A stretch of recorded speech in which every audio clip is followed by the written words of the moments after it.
products of BOP 2025. I am not feeling that applause. These are the people ensuring that we're here. AC is blowing us. We're not outside in the rain. One more time, a round of applause for Mr. Nathan Florocker.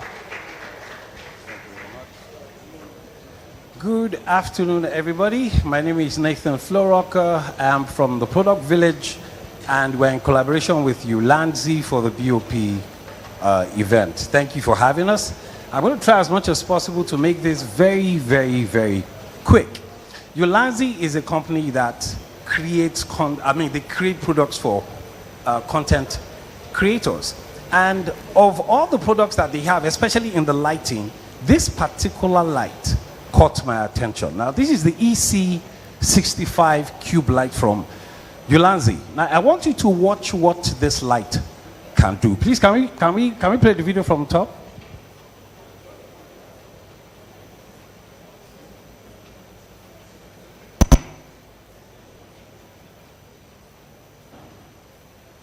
Please, sound as well.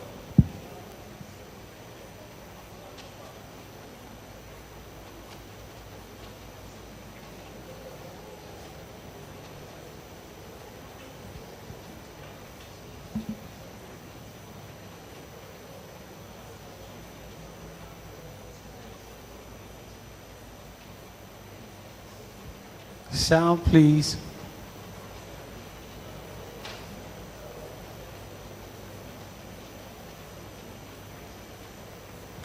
You do know we have 5 minutes.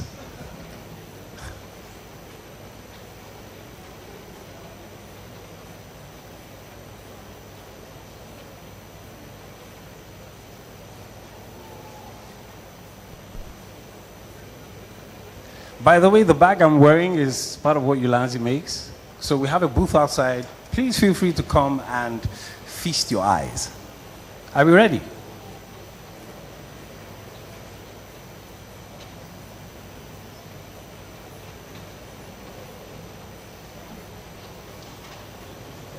Please, can you play from the top and give us sound as well?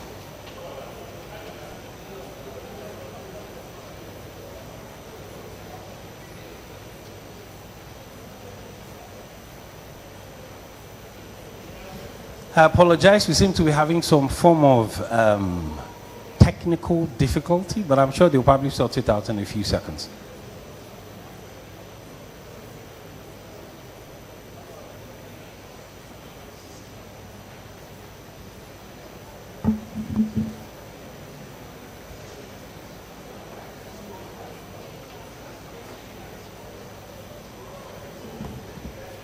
Okay, you know what? Worst case scenario, even if you can't have sound, can you actually just play it? Yes, go ahead. What I want you to actually look at is what the light can do. Don't worry about the sound, just play.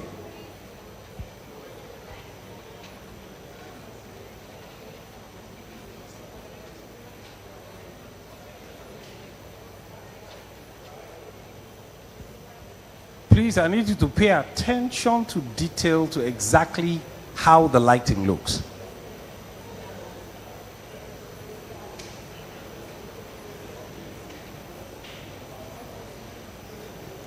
Guys, this is the strength of this presentation. If you don't get the video working, I practically can't see anything.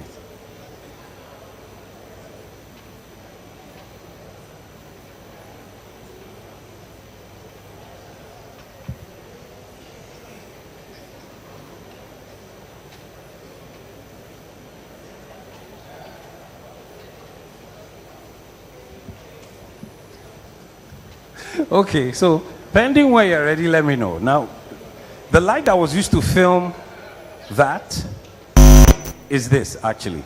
Now, the light has quite a number of features. It's battery powered, but you can also connect it to light directly.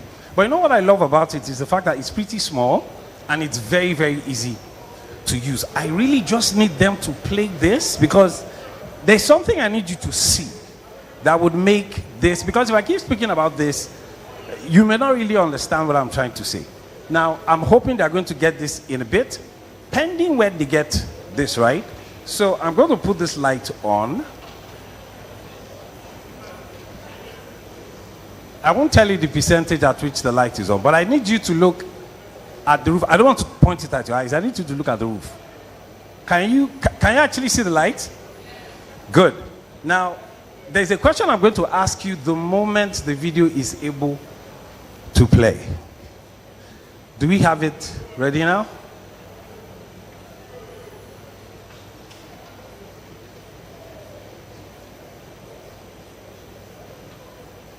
There is only so much I can ramble.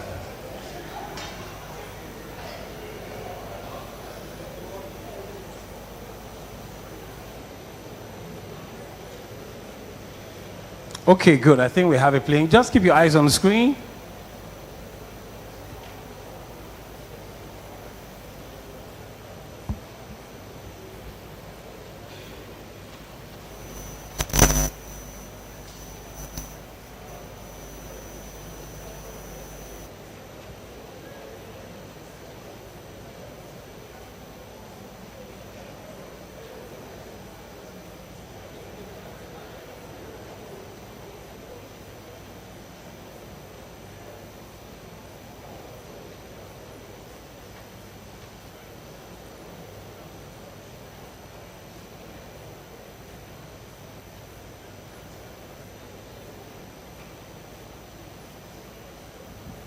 The video is going to end in a few seconds.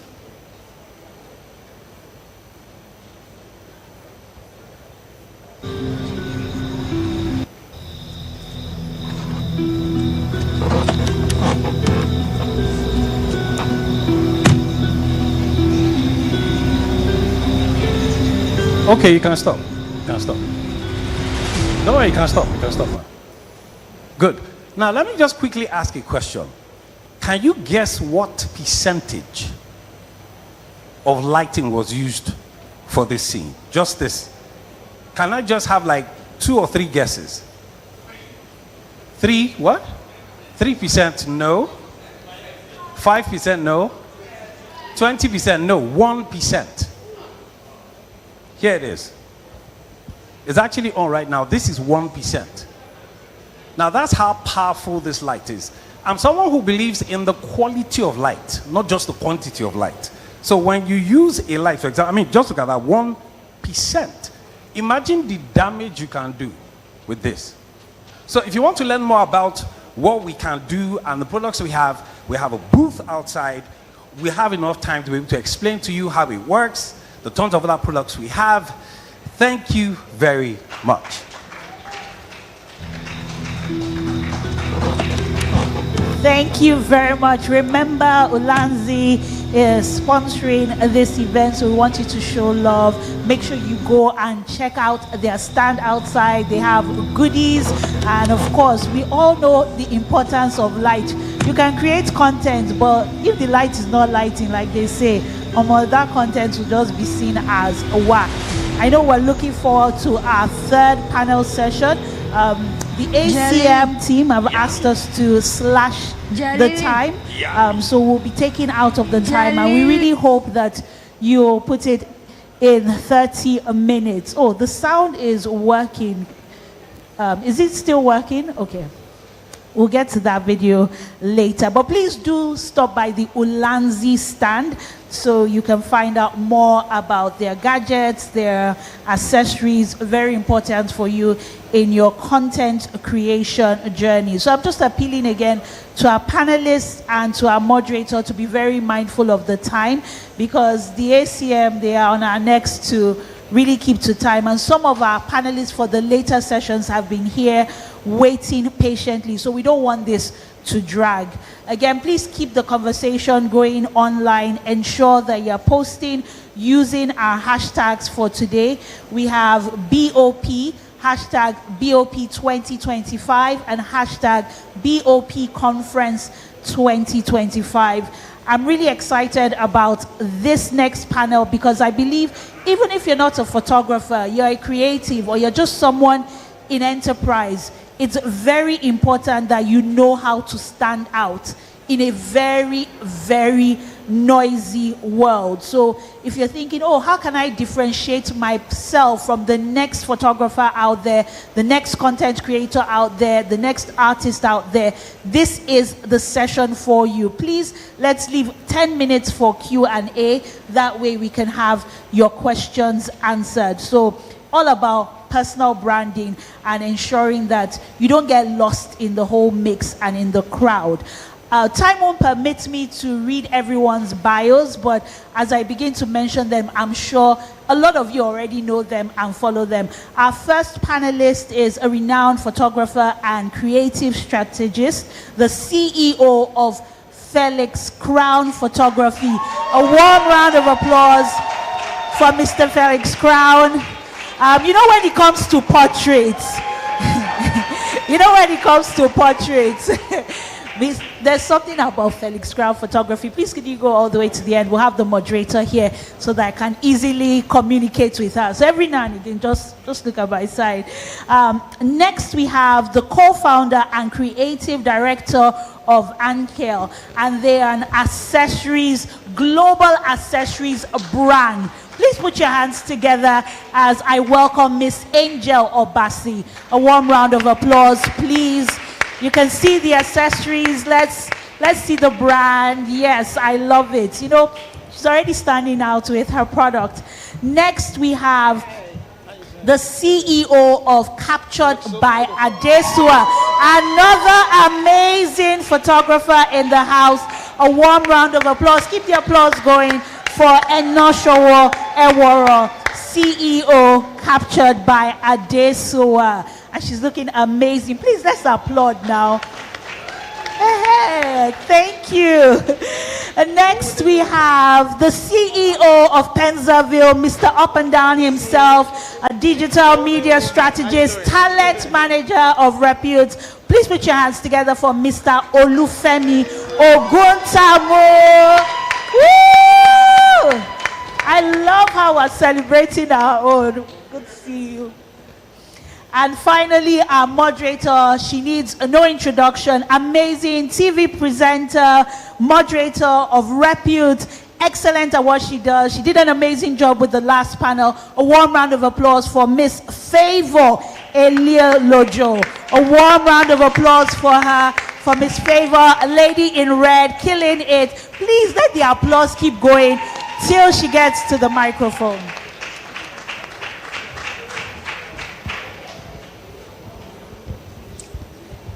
Guys, we're back again. And this time around, we are talking on a topic that I feel is very personal to every single person here. Now, our topic for discussion for this panel is brand you, standing out in a noisy world. Now, do I really need to break down that topic? Because I feel like when you hear it, you already know what we are talking about. There is so much noise, so much drama, so much distractions everywhere and anywhere. Whatever industry you are in, whatever you are doing, there is so much noise, so much to think about. But how exactly do you stand out? I don't know, but our speakers are going to tell us in a bit.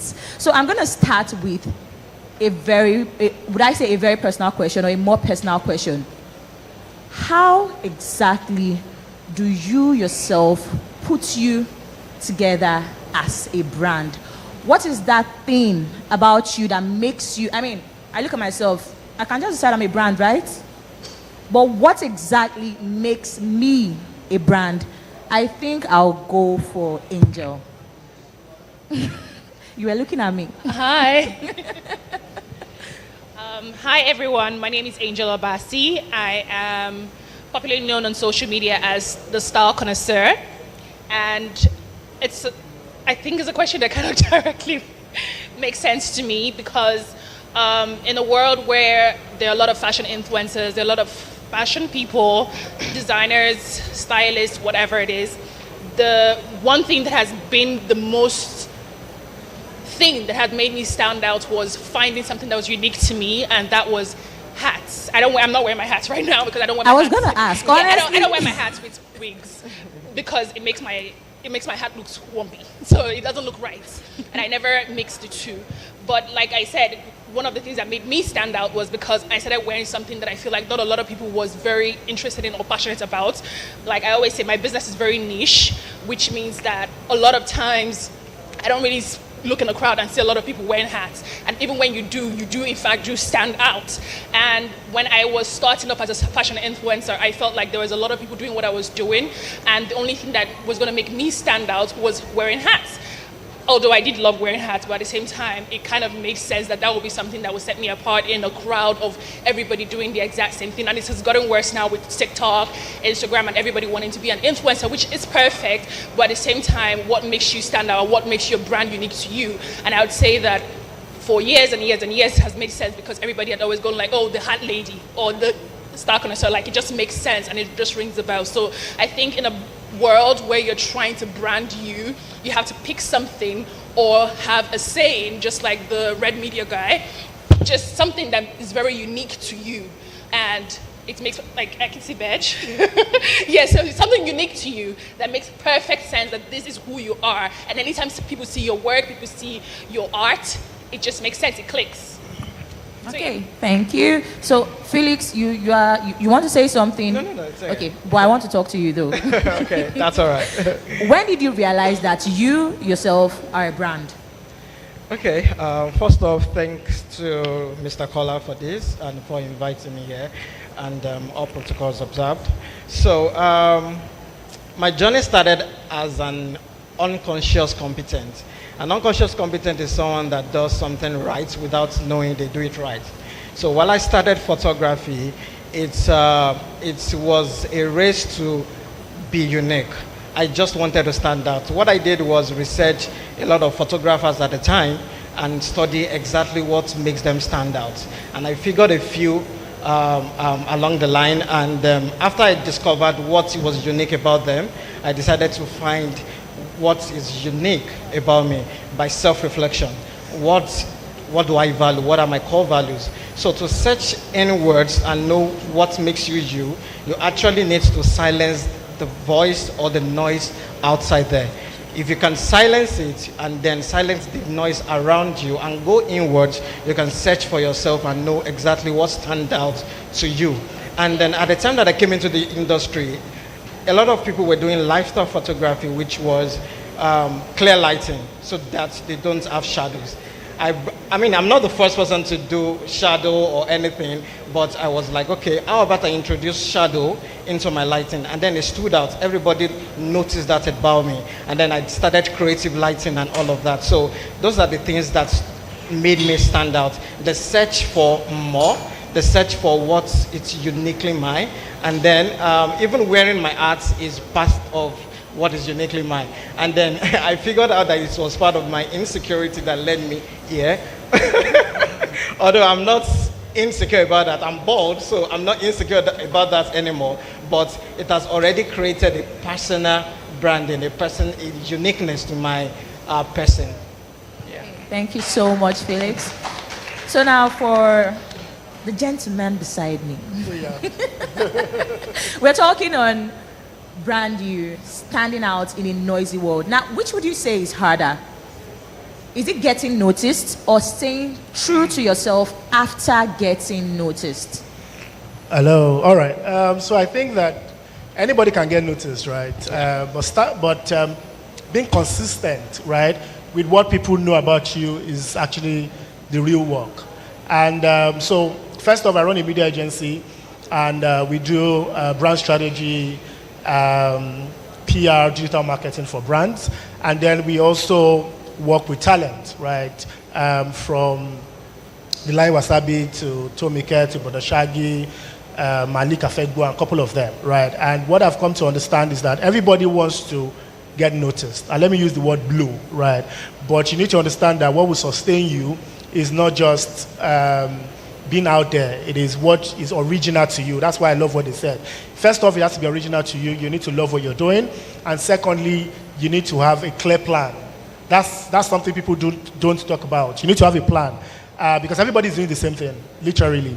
But then, and that is where I think that involving comes into place. You need to constantly have like a direction, 5 years, 10 years plan for yourself, right? And with that, definitely you would leave the noise and focus. So if you ask me, I think staying consistent, constantly showing up is the real work. But while showing up, are you essentially still on track with the brand that you've built? That's the question.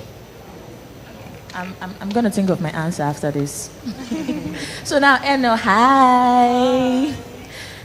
We are talking about, staying consistent, doing all the big things that are actually small things. But when you put it together, put it here and there, it turns out to be something really big. But what is one small thing that you consistently do that makes sure, that ensures that people remember you?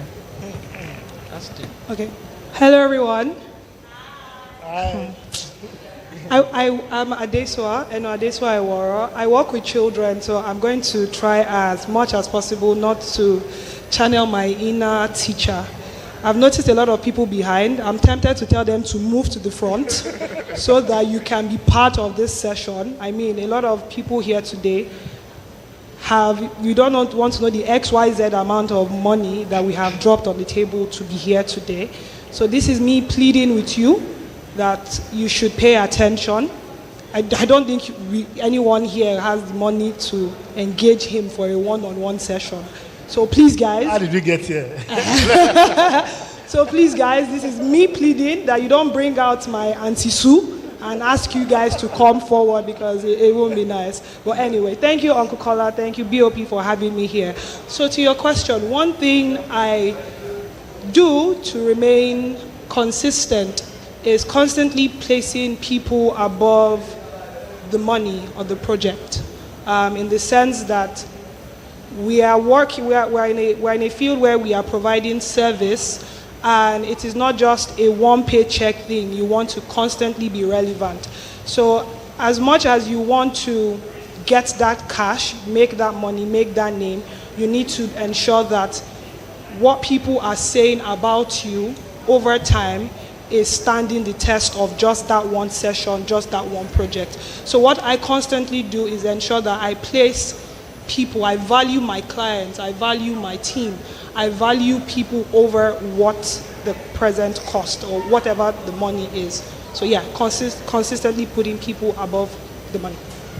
Thank you so much, Adesua. Better clap, oh. Please clap your hands, oh. Thank you so much. So I think this question is going to be for everybody. So just quick. Now, if you had to describe your personal brand, in one sentence. Why did you say One sentence is short. One sentence is short? He needs a whole book. Well, so in one sentence, describe your personal brand. Felix, we'll start with you. Okay, in one sentence, my personal brand. I mean, I can do it in one word: authentic.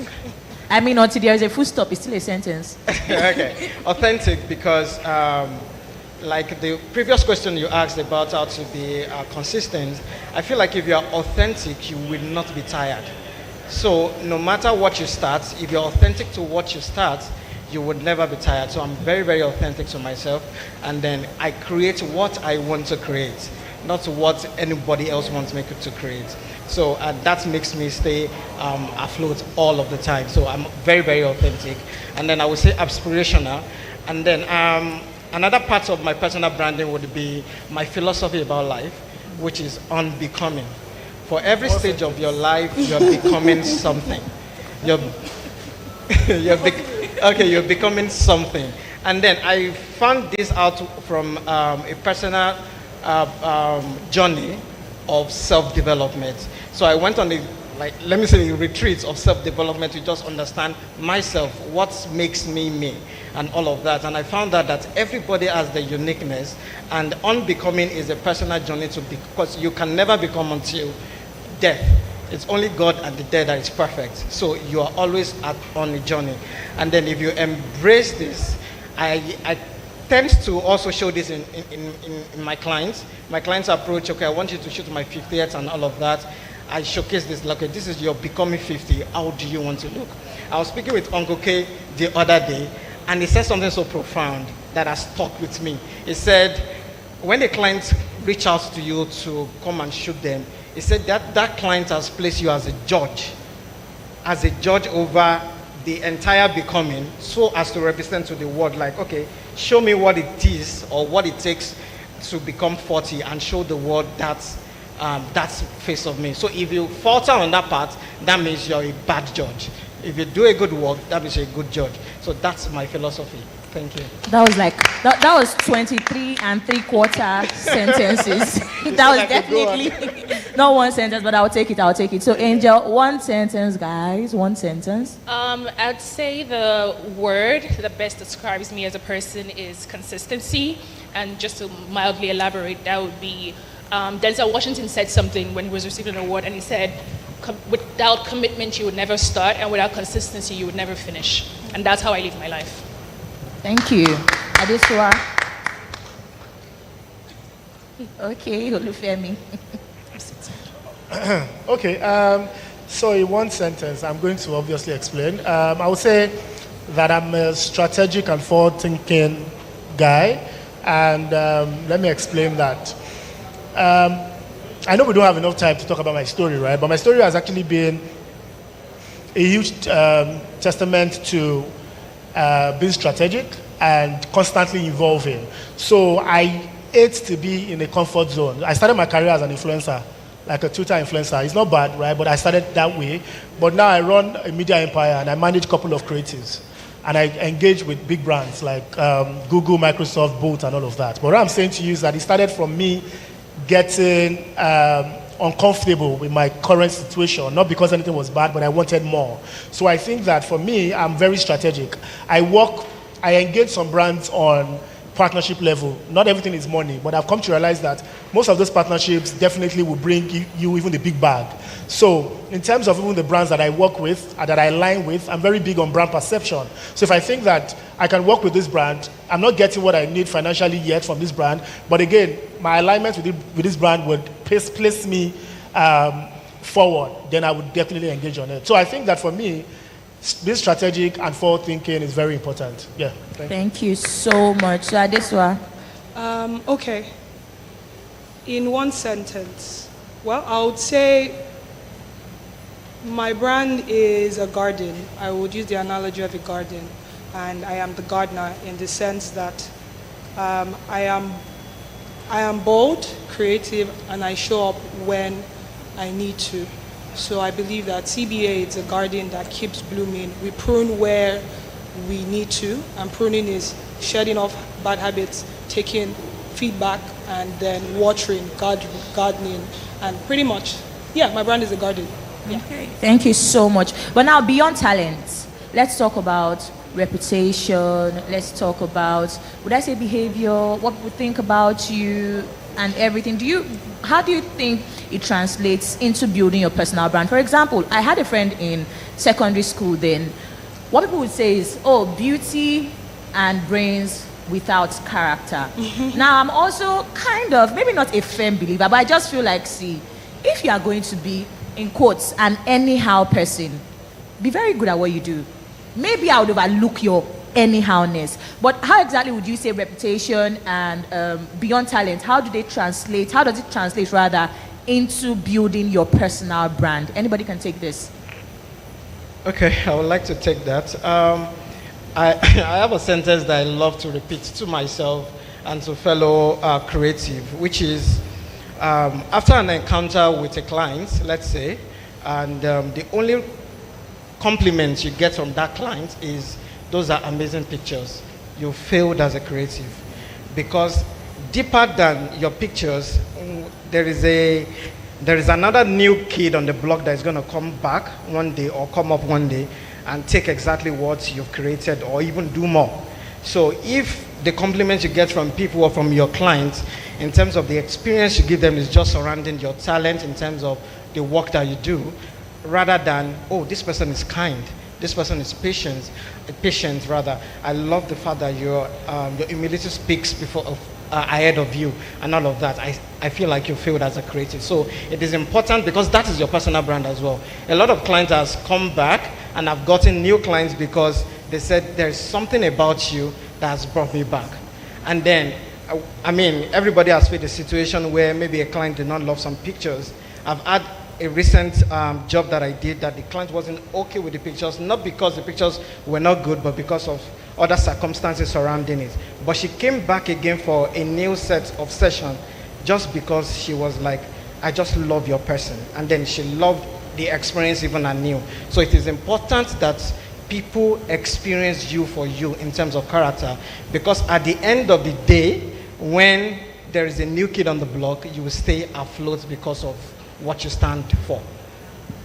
Thank you so much, Felix. Now, still going on that, we have people that say your brand, so I'm just going to read. So they say, what people say about you when you are not there is what your brand is. Yes. Do you agree? And, what do you think about that sentence, that saying? No, anybody can go. Okay. What people say about you is exactly who you are, or what your brand is. So I have been privileged to work with a lot of photographers. I mean, it's about photography. Okay, so right? sorry to cut you short. Do you agree? Not necessarily. Okay. Yeah. And the only reason I would not agree is because I was privileged to work with a lot of photographers. I have been. And there's this particular photographer or videographer that I started working with recently. And I feel like he was not really the most verbally interesting person. He just said little. His work is excellent, but he said little. And the more time that I worked with him, the more I realized he's just not a talking person. It doesn't mean that he's obnoxious or he's stuck up. No, he's just not a talking person. And the more I hung out with him, the more I realized he's actually a very, very warm person and very fun when he gets to know you. So a lot of times when your work is around creative and creating, you might not necessarily come off as the most likable person because your work is not about engaging, it's more about your creativity. So until people really get to know you or come into your inner circle or even just experience you randomly, like he said, sometimes people just walk with you the one time and they just know that you're just a very warm and very kind and very patient and tolerable person. But more often than not necessarily, because I would say that personally I'm not the most outgoing person. I'm very, very introverted, but people don't know that because my work requires me to be out there. And being out there requires you to talk as much, and I'm a very, very not talk as much person. And that would make me more often than not come off as a very stuck up, wanting to be by myself, live on time kind of person. But more often it's just my personality, and it has nothing to do with who I am or has nothing to do. But I have never heard anything bad about my work. I've never heard anybody saying my work is not great because my integrity and my work precedes itself. But personality-wise, I can just be like, not really. Yeah. So I want to add something. I think that I actually do not agree because I feel like there's personality and there's the brand. Correct. Now, the brand perception is what we're talking about here. Mm-hmm. So what people think about your brand is actually who your brand is, right? So even when you're not in the room, what people say about you. They can say you're quiet, you're an introvert and all of that, but what do they have to say about your creative work and every other thing, right? So that is who you are. Because one of my mantra is that it's also attitude is more important than social status, and that's what she's talking about. Attitude is fine, but essentially there are a lot of things that comes together to create what the brand is. So number one is personality. Number two is actually your attitude to work. Number three is the output to work, right? Some people are very good, but they don't deliver. They take pictures, they dance with you, they're all fun, but then you have to be chasing them up and down to get pictures, right? So eventually, you are lively, but I'm not getting my pictures, right? So it's not about me liking you, it's about eventually 360, have you delivered? Do you get what I'm saying? So I feel like, yes, if you're not in the room and people have something to say about you, that is who you are, because that is who we've perceived you to be. So it means that everybody needs to ensure that they are working tirelessly to ensure that their brand perception is in a certain, he has a good outlook, basically. Yeah. Thank you so much. Please, guys, a round of applause. We are wrapping things up right now. So please, we are going to move straight into the questions. And we already have a hand. Okay, please give it to him.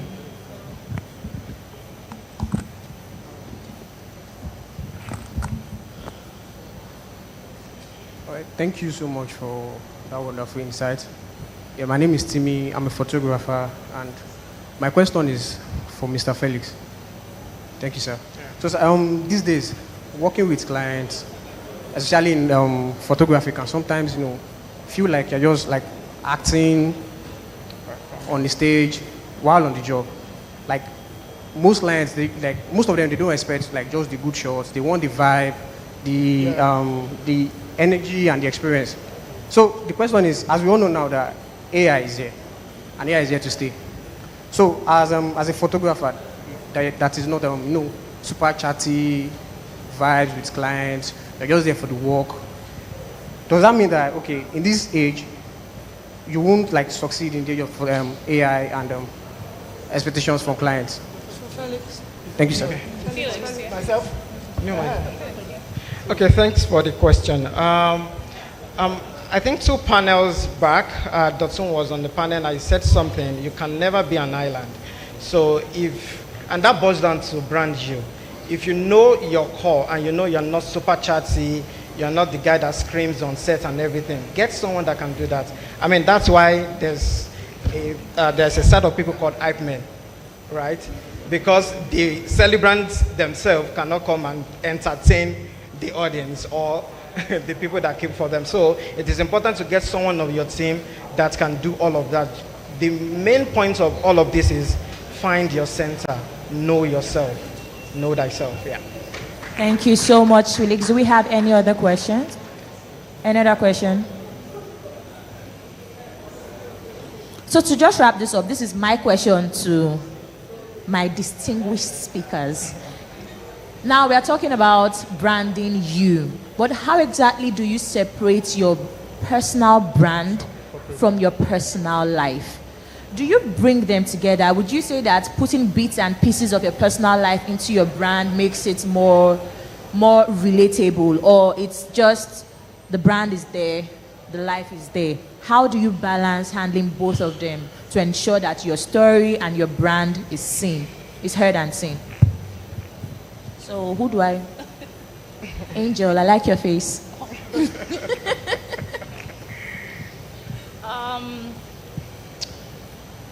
I would say, just from personal experience, that it's always good to put the brand and put the person, always. I would say that as a human being, there's always something that should be unique to you and unique to your family and your experiences, and you save that part of you for you and your friends and your family. And when you're out there, when you step out of your home or you step out to work, you put your the entirety of your life out there. And I mean with, serving the private part for the private part, but you put most things that makes you relatable, relevant, that makes people understand and gravitate towards you, that's fine. But when it comes to certain things, I think you should leave it private and you should keep it away from the spotlight, because as a human being, I know the way it is right now, everybody wants to know everything about what's going on with you, so you're so relatable and it makes perfect sense and this is why we love you. But the truth is, at some point you feel so naked and you feel so exposed with how much you reveal to the world that sometimes it makes you not know who you are anymore. When you're so out there trying to be so vibrant and so this and so that, when you get home you don't know who you are because you've not reserved anything for anybody at home or reserved anything for yourself or for your own privacy. So I would always say separate the art from the artist all the time. Thank you. Adeswa. I would say there's no hard and fast rule, to be very honest. I think it boils down to personal preference. But I also say that your brand is the sum total of you at the end of the day, because what people are coming for is what they can relate to. But in terms of separation, I would say separate your structure from your personal brand, because from previous sessions, Nkechi mentioned, like as a woman, you go on maternity leave and all of that. Would your brand, would your business still run? So that's why I would say let there be a separation. Let your structure life of your business be separate. But if you want to personally share your personal life in line with your brand, that's totally up to you. You have nothing to lose if you have put your cards on the table and you feel people should engage. Thank you so much. Olufemi, just put a nice cap to it. Put a nice cap to it. I mean, I think she said it all, to be honest. I don't know if... I would say that personally, so now that we're speaking to photographers, just like she said, eventually people are coming because of the brand that you've shown them, right? So they expect they know what to expect when they're engaging you. It's beyond the the photos, right? That's what people need to understand, and that's what I think this conversation is all about. It's beyond the pictures, it's beyond how good it is. It is now the person behind the lens, right? So eventually, what you've shown them online about who you are needs to align with who they eventually meet. So I think that also on social media, you can have your business page, or it can even be for those that think that their personal brand is also their corporate brands, right? Not everybody wants to run a company. So if it's the same thing, that's okay. But ensure that, like she said, you don't have to put everything out there. But again, what you put out there should be what people get to see when they meet you. Yeah. Thank you so much. Please, a round of applause for our speakers. Thank you so much.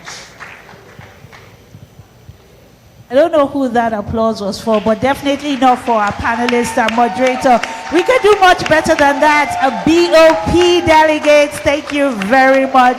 Please, let's rise. We'll take a group photograph, and then I'll invite the convener to join our panelist and moderator for a quick photograph. Thank you once again for sharing on Brand You, and standing invitations and one sponsor presentation, and all I can say is so far so exceptional. We're moving to our fourth session, and the topic is creative collaborations, the future of shared genius. A lot of times we think it's all about competition, and yes, we are all competing. But in one day, how many jobs can you be at? When Dirty December starts, can you be, even if you have a large team, can you be at 100 jobs? The answer is no. And sometimes a job comes and you know you have no business taking it, but someone else in your circle of influence can take that job. So it's important that we speak more about collaboration than just competition, creative collaborations, and that's really what will help the industry, where we're seeing intersection between fashion, between tech, music, business, and we're managing ego, equity, and shared vision. I think we have an amazing lineup of panelists and a great moderator. I'll start with our world-renowned filmmaker, cinematographer. You've seen his music videos across the world. He's told powerful stories through his lens. Please put your hands together for the amazing CEO of Capital Dream Pictures, Clarence Peters. Woo! And next we have another amazing photographer. Please put your hands together for the CEO of Ryan Onifoto Studios. A warm round of applause for Mr. Ryan Onifoto Alabi. Next we have on the panel the founder of Atafo. A warm round of applause for the exceptional Mr. Mai Atafo. Amazing at his craft, his dresses, his suits. And to moderate this very important panel, it gives me great joy to invite, before we have our moderator, we have one more panelist. Again, he needs no introduction. His pictures have gone viral. They've attracted millions, billions of views. There's something he does. A warm round of applause for the CEO of Bench Pictures, Mr. Emeka Amafo. One round of applause. It's such a stellar panel. And then finally, to moderate this session, and I'm glad it's a woman, because they're just men, but the last panel had more women, so it's okay. We have a media entrepreneur. Please put your hands together for Miss Bukola Oloyede. A warm round of applause for her. You've seen her amazing work on television, and I know she's going to expertly moderate this panel in 40 minutes or less. Thank you very much. 10 minutes at the end for questions and answers within the 40 minutes. Good afternoon. 40 minutes is a tall order with the kind of panelists that we have on stage, but we will do our best and make the conversation move swiftly. So I believe this is about creative collaborations. Actually, I would call it strategic creative collaborations, the future of shared genius.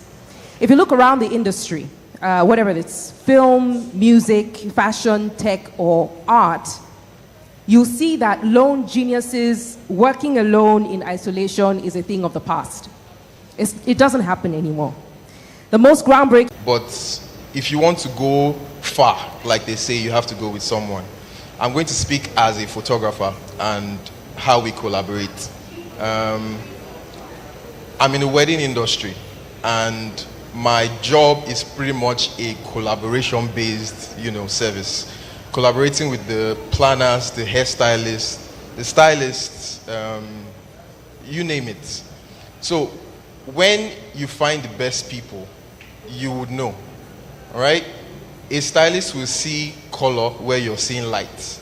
A model, if you're working with a model, they will tell your story better than you envisioned. So you definitely have to, find the best people to collaborate with. You don't want to also collaborate with someone that's going to bring your frequency down. You understand what I mean? You still have to find people that will amplify your vision. You have to find people that will carry your own half-baked ideas and turn it into a full-blown idea, right? So I think, yes, you have to find the right people and collaborate with, specific type of people for the vision you're trying to put out. Right, so I think, yeah, finding the right people. Thank you. Mr. Mai, how do you know when a collaboration is the right fit? I think it's pretty much what you're working on at the point in time. And you look for people that complement or can actually take whatever you want to bring to life even further. So it's like, you want to do photography, there are a lot of people that do photography. If you want to do, say, bridal photography now, you say, okay, let me speak to Bed, because you know that he will bring that to life even more. That's how I would choose people that I collaborate with, people that can bring my concept or my thoughts to fruition and bring it out, as excellently as possible. Thank you. Ryan. I believe very strongly that the essence of collaboration is mutual benefit, right? I stand to gain something from collaborating with you, and you stand to gain something from collaborating with me. So at the very core of it, I need to know that you share my vision, we share the same values, and it very essentially vibes, because vibes is the energy in the room. You can't bring bad energy into my collaboration, so yes. Bad energy, stay far away. Clarence, how do you know when a collaboration is right fit? Hello, can everyone hear me? You gave 3 options to collaboration. What were they again? Is it gut feeling? Is it calculation, strategic calculation, or is it on vibes and inshallah? I think creative people come to these conversations and then a lot of people want to hear them talk about what works, and so that they can take that to go. The truth is nobody knows. I'm sorry, everyone can talk about what's worked for them and what they think that their idea is. To the question you asked, I think it's everything. It depends on the situation that you're in. It could be a gut feeling. It could be anything, right? If you are you're in an industry that people keep talking about structure, but the truth is all the other industries have to be structured because of what they sell. It is harder to think about structure with us because of how fluid the things that we do is, and then as we evolve as human beings, it changes. So your circumstance and your situation and who you are all joins together to determine which one is going to work for you at every given time. Can I take one more? Yes, please. Okay, so to add to that, I think it's more calculated actually than maybe a gut feeling. I think it's more calculated because, take for example, Uncle Mai has to launch a new product that is related to weddings, maybe like a wedding suit, or it does bridal wear as well. So like a wedding dress. I think he's going to be looking for wedding industry professionals to, capture his wedding looks in a bridal style, something that will tell a bridal story rather than a fashion-based, content that he's going to get.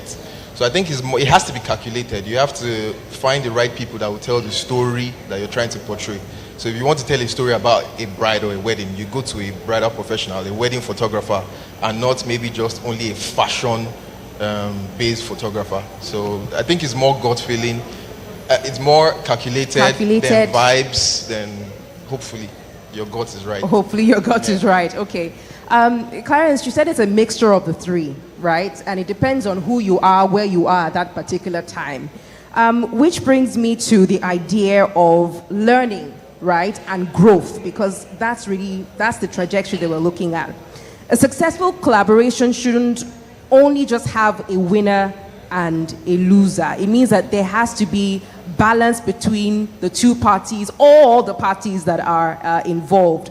So how would you, Clarence, you can start with you, measure mutual growth in a partnership or a collaboration that is not just about individual gain, right? It's not just about what I have to gain from it, but what the partnership has to gain from it. How would you measure mutual growth in such a situation? All right. To kind of answer that, I'm going to go back a little back in history in time. If there's anyone here who was around in the actual industry in the 80s, 90s, and early 2000s, would know that Nigeria has always had a collaborative problem, especially within this sector. It's been hard to get people to actually collaborate, and that's not because people didn't want to collaborate. It's because it's been hard to find a balance. We have a problem as a people, a problem of trust. It is hard to collaborate with people that you don't trust. I mean, collaborate fully, especially if you're a creative person. All right?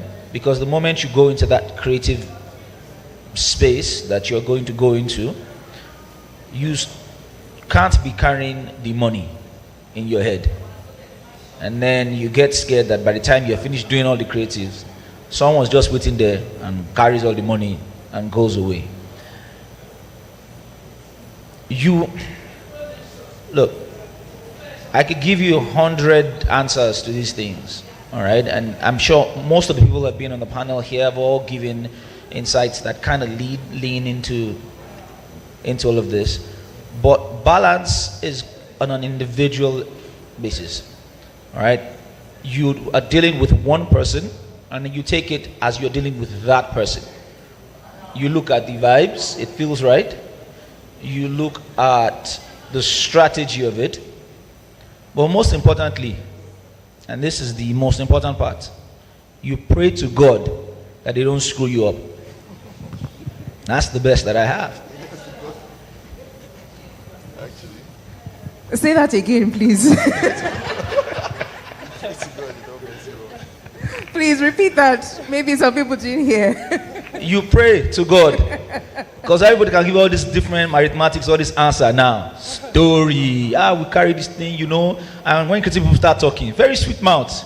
This, that, we can do this, we can do many things. Let it come out now. Let's reach the end. Story will enter inside. So it's God at the end of the day, honestly. Ryan, what scares you most about collaboration? I think that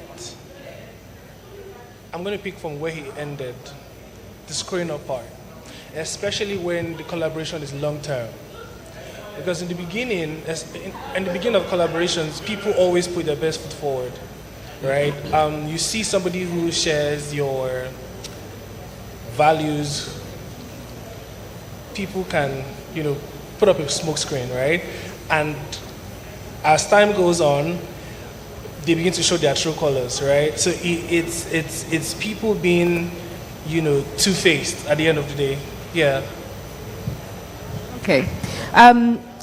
Mai, do you think that collaboration is about borrowing equity and audience from another creative's world? The word borrowing there is quite interesting. It's deliberate. I think it will be leveraging. Okay. Again, when there's financial benefit, it'll be capitalizing. That's what I think it is. Because I don't think if you borrow it, you can keep it if you're not the owner of the expertise. So I think it's more leveraging and capitalizing. And also, you see, there's this thing about collaboration, and some people may get this thing wrong or right. Collaboration, sometimes you have to pay for the collaboration most of the times. So if you say collaboration, it feels like it's free of charge, So you're paying for it, or someone has paid for it, and you guys have to work together. So I think you capitalize on it, you leverage it, but you never would own it. I would never own a camera and run a camera like any of these. I think I'm in the wrong panel. Because, everybody here does magic with camera. Kelechi should be here, not me.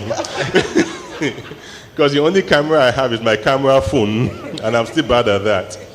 I don't think, I've worked with Clarence before, I've worked with Bedge before, and what they bring to life, I can't bring it to life.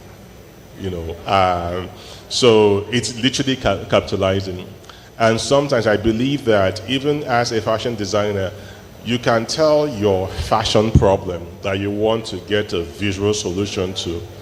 When you tell it to someone that handles the camera, they will go like, I know what it is you want. You can't actually crystallize the terms or the words in the way they would, or what terminology they'll use, But when they bring it to life, they're like, yes, that's what I'm talking about, So I think it's, you learn, but if you borrow it, it will expire in your hands. I remember working with Kelechi on a project many years ago, and after a day, our lingo, it was myself, Kumbi, I think Omoyeme Akerele, all we were saying is, get the depth of it, open the aperture. The photographers will understand. But when Kelechi was talking about people and saying, what you have to do is, when you get that depth of it, you have to open that aperture. Once you heard that lingo, that's what we're using throughout. Somebody will come in and is taking a portrait, it's like, where's the depth of the field? You didn't open the aperture. But I knew what it was when he showed me the picture, but that lingo was alien to me till that day.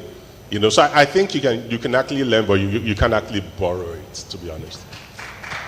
Yes, it does. It does deserve a round of applause. And just picking up from that point, Mai, it leads me to this idea that collaborations can be parallel, but the ones where you have to pay for, it's more of an upward trajectory, right? No. If I'm paying Kelechi to do a photo shoot for me, right? I've paid him, right? But we are collaborating on that project. So like something you said, and Clarence said it clearly, it's a picture of three things. If he looks at me, and have you ever seen Kelechi work before? It's a zone. There's music there, boombox, the refreshment is flowing, then Kelechi has this infectious energy. Now, if you're the kind of guy that just wants to be quiet on the corner, I don't think he will give as much. But if he's jamming and you're jamming with him, that's a trick when you're working with Kelechi, by the way. If you set 20 pictures, if you are jamming with him, you will get 40. But if you sit down and you're, but again, that's the vibes. That's the vibes. And I think at that point, you're actually collaborating. Sometimes you do a photo and it says, what do you think? And it shows it to you. You may be oblivious to what it's showing you, but have a look and then ask questions. So I think that's how you collaborate. But the money has been paid for. So if I work with my models and I pay them to do a runway show, it's still a collaboration, because if they choose not to give beyond the payment, then I won't have a great show. Because people can give you what they pay for. But when they go over and above because they are feeling the collaboration, that's when the magic is, you know. So that's why I think, so paying for collaboration is a normal thing. It's not only if you're trying to go up. It could be lateral, but you're paying for it. You may not be paying full price, you know, or someone is even paying for it. I worked with him on someone's wedding, and they paid for it, right? But I know that right after the pictures came out, on the day it came out, I probably got close to 15 inquiries for the dress. It was what he brought to life. We took pictures in the studio, you know, but we hid it right after we saw his images. You get what I mean? So collaboration, you do pay for collaboration. Sometimes you do not pay for it when everyone's trying to get one specific goal. You know, and that's when you collaborate laterally, whereby I'm a photographer, you're a model, you're a makeup artist, you know, we're all broke, you know, we're trying to come together to do something. Why don't we do this so we can all use the image to push our thing? So that's a different kind of collaboration. Yeah, but that's the collaboration everybody thinks is collaboration. A lot of people think that's what collaboration people think is. that's collaboration. That's not the only collaboration, to be honest. So when you even pay, you collaborate. So that's what I want people to get right. So people send me email, I want to collaborate with you. I ask you, is it a paid collaboration or is it a free collaboration? Because the value that you will get, whether it's paid or free, depending on who you want to collaborate with, will be different. We can all be broke together and collaborate together and hope that we all blow together. But if you're reaching out to someone like Mai, yeah, it's a different type. What do you have to say? Let me quickly say something for you. I'm really sorry. Like what she said, I just have to piggyback on that. You could be all broke and collaborate together on something, and one person benefits more than the other guys, right? From that same collaboration. It doesn't mean that the other guys failed or they lost. It just felt like, you know, it worked more for this person. Maybe the audience more, you know, consumed it more or consumed it better. You know, it doesn't mean that it didn't work for you. You know, collaboration goes beyond just what we're doing. There's also music. You know, there's techno and Davido. You know, that whole album was crazy. That was a collaboration. You know, it happens in music. It happens in football. It happens in many other things. You know, but one person may shine more than the other. In some cases, it's going to be the two together. What's that movie director that did Sinners with the black actor? Ryan Coogler. Yeah, him and Michael B. Jordan. They've collaborated on 3 or so movies, and you can see that it's a movement. If they didn't come out to share that we collaborate like this, you know, they get the glory differently. They both shone in that situation. In Sinners, they came out to say we do this together, but they've been doing it for movies before then. Right? Even Wakanda. You get what I mean? They did it there, but that wasn't the basis for it. When the base was like, we do this together, we've been doing it together, and we're working on this project together, it now came through to everybody like they are shining. But one person was shining more than the other in one way or the other. I think for Wakanda, it probably was Ryan that was shining more because it was all him. Do you get what I mean? Yes, I do. You wanted to say something, Emeka? So, speaking on the types of collaboration, the ones that is paid and the one that isn't paid, I'm going to be speaking to upcoming photographers now, like the ones starting out. Because when I started out photography, nobody was going to hire you if you didn't have a portfolio for weddings. So nobody's going to call you if you don't have something already on the table. So what I did was I collaborated with makeup artists that were, you know, already established, and offered my services for free to say, okay, I'm going to come to your events, take headshots for you, take pictures, and also, you know, hang around to get, you know, pictures of the couple. So I did that with a couple of guys, and I did it for about a year, working with like hairstylists, makeup artists, and I found myself building my portfolio where people can now, you know, call because they saw a picture on Bella Naija, and me knowing fully well that if it's just me, my picture won't get on Bella Naija, but the makeup artist is established, the hairstylist is established, so my work is good enough to be posted on that platform. And people started calling me on that platform to say, oh, we want to book you for a wedding, right? So that was completely free, but it started making me money. And fast forward, you know, to now where there's still the collaboration that is the paid one, where clients actually pay us to pay vendors to collaborate. I'm sure we're familiar with the wedding that has changed the game now, that, was published a few weeks ago, the Otedola wedding, right? It has changed the game, let's not lie, because we started losing the plot of wanting trend, and forgetting that it's still a good thing to publicize your wedding in a way that is stylish. The wedding didn't happen the day the pictures came out. I hope everyone knows. It happened like weeks before. Months before.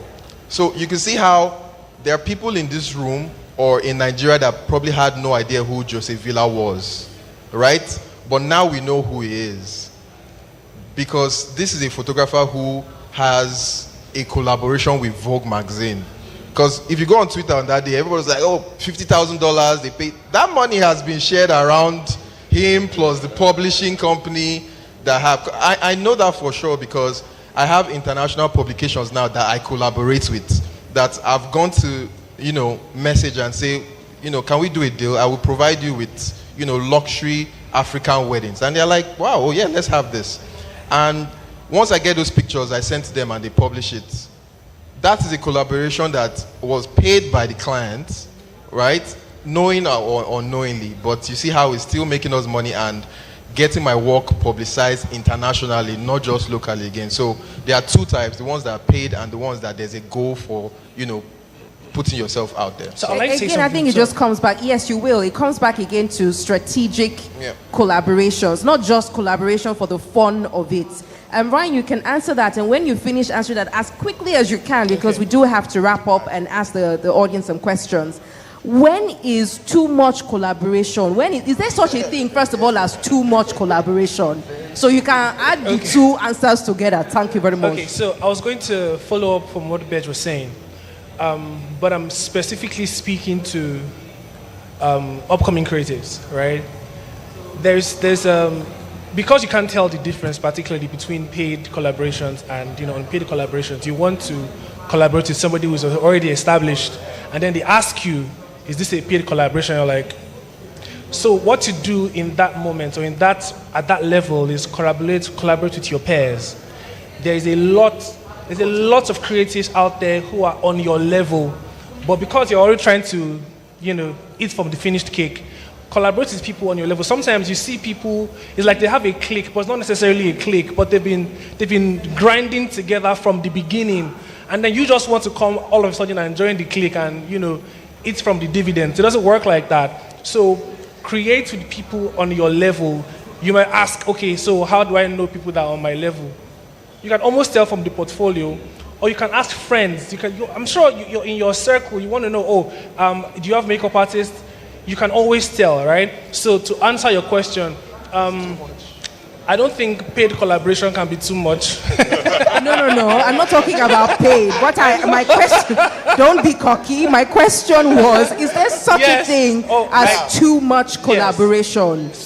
So I think that with regards to what I just, unpaid collaboration, especially when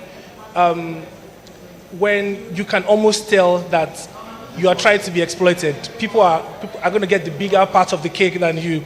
And you can tell that you have much more to offer than to gain, right?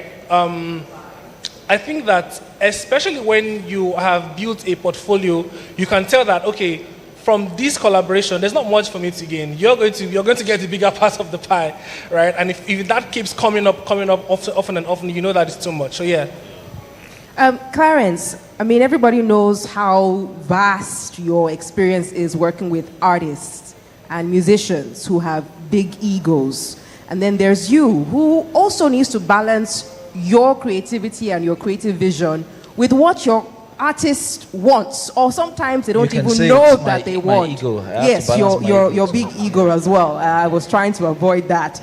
Anyway, my question is, are you worried that those kind of collaborations can dilute your voice and your brand for the sake of, should I say, meeting the egoized need of your artists and clients?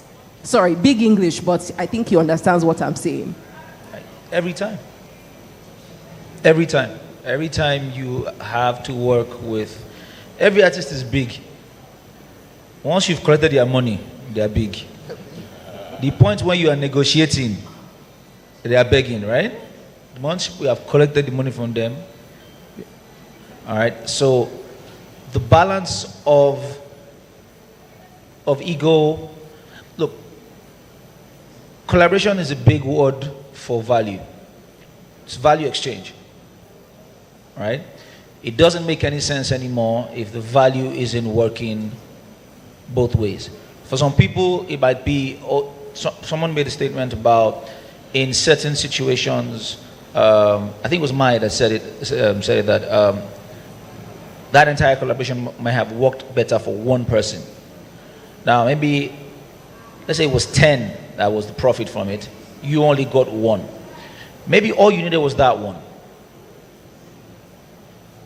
Value. If it doesn't make any sense anymore, that's when it becomes too much.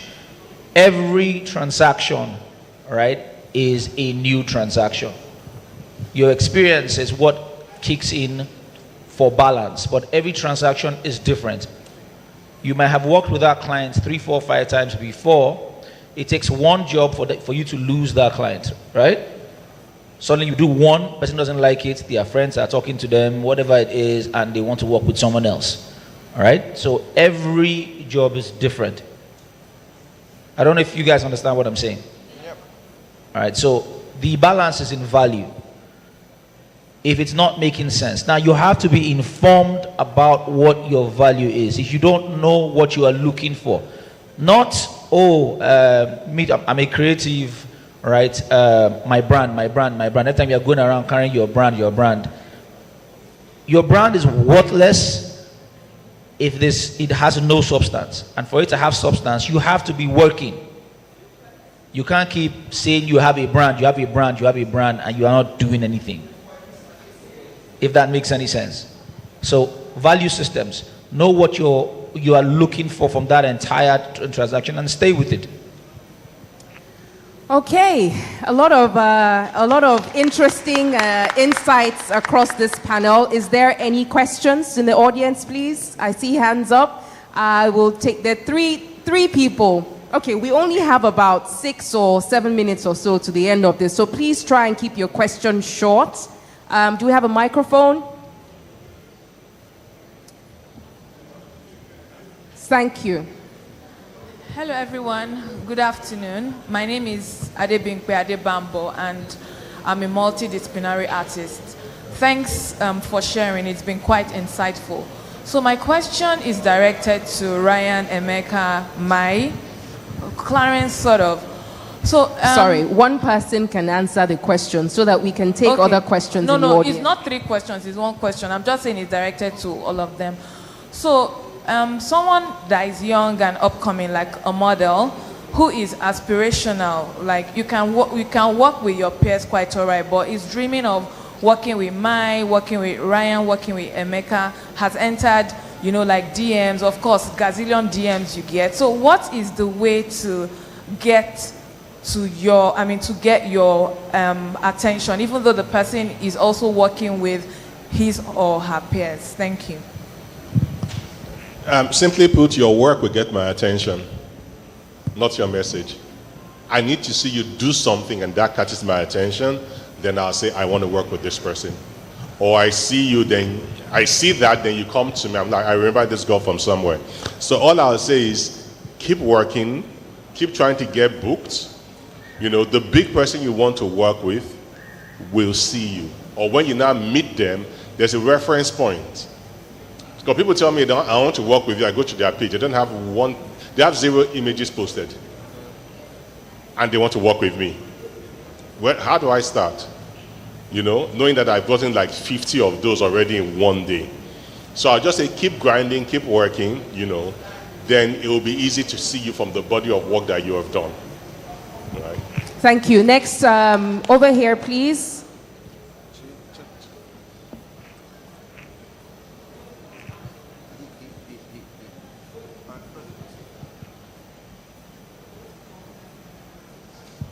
Hello, good afternoon.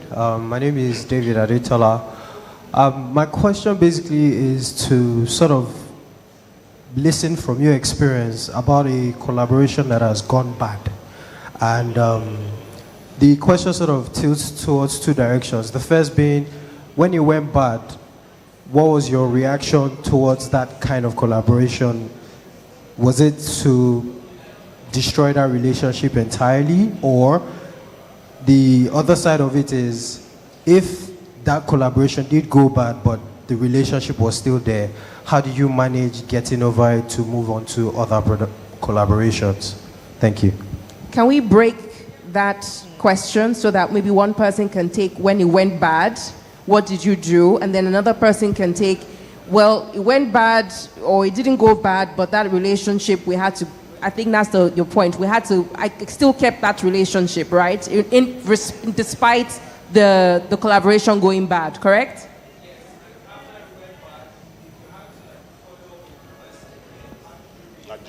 How did you manage that? Okay. All right. So who wants to go first? There are no constant enemies and there are no constant friends.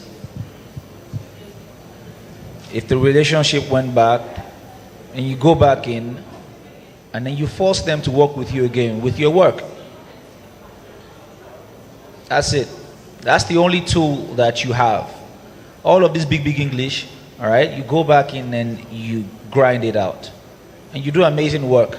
And they don't have to like you to work with you.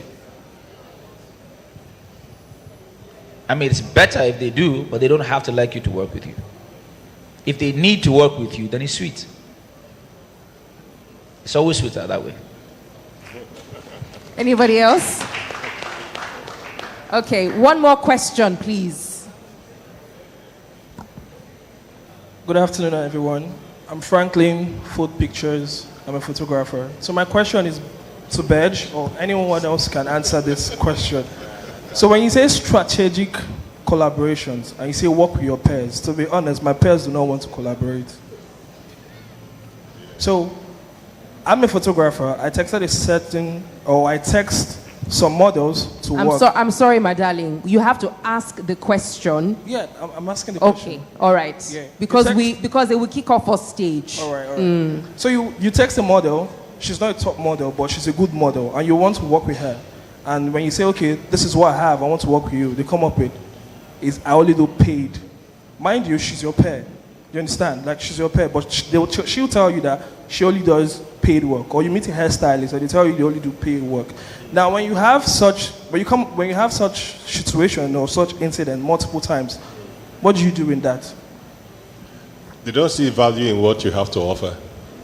Sorry? They do not see value in what you have to offer. That's why. Period. That's the end of it. They don't see value in what you want to offer.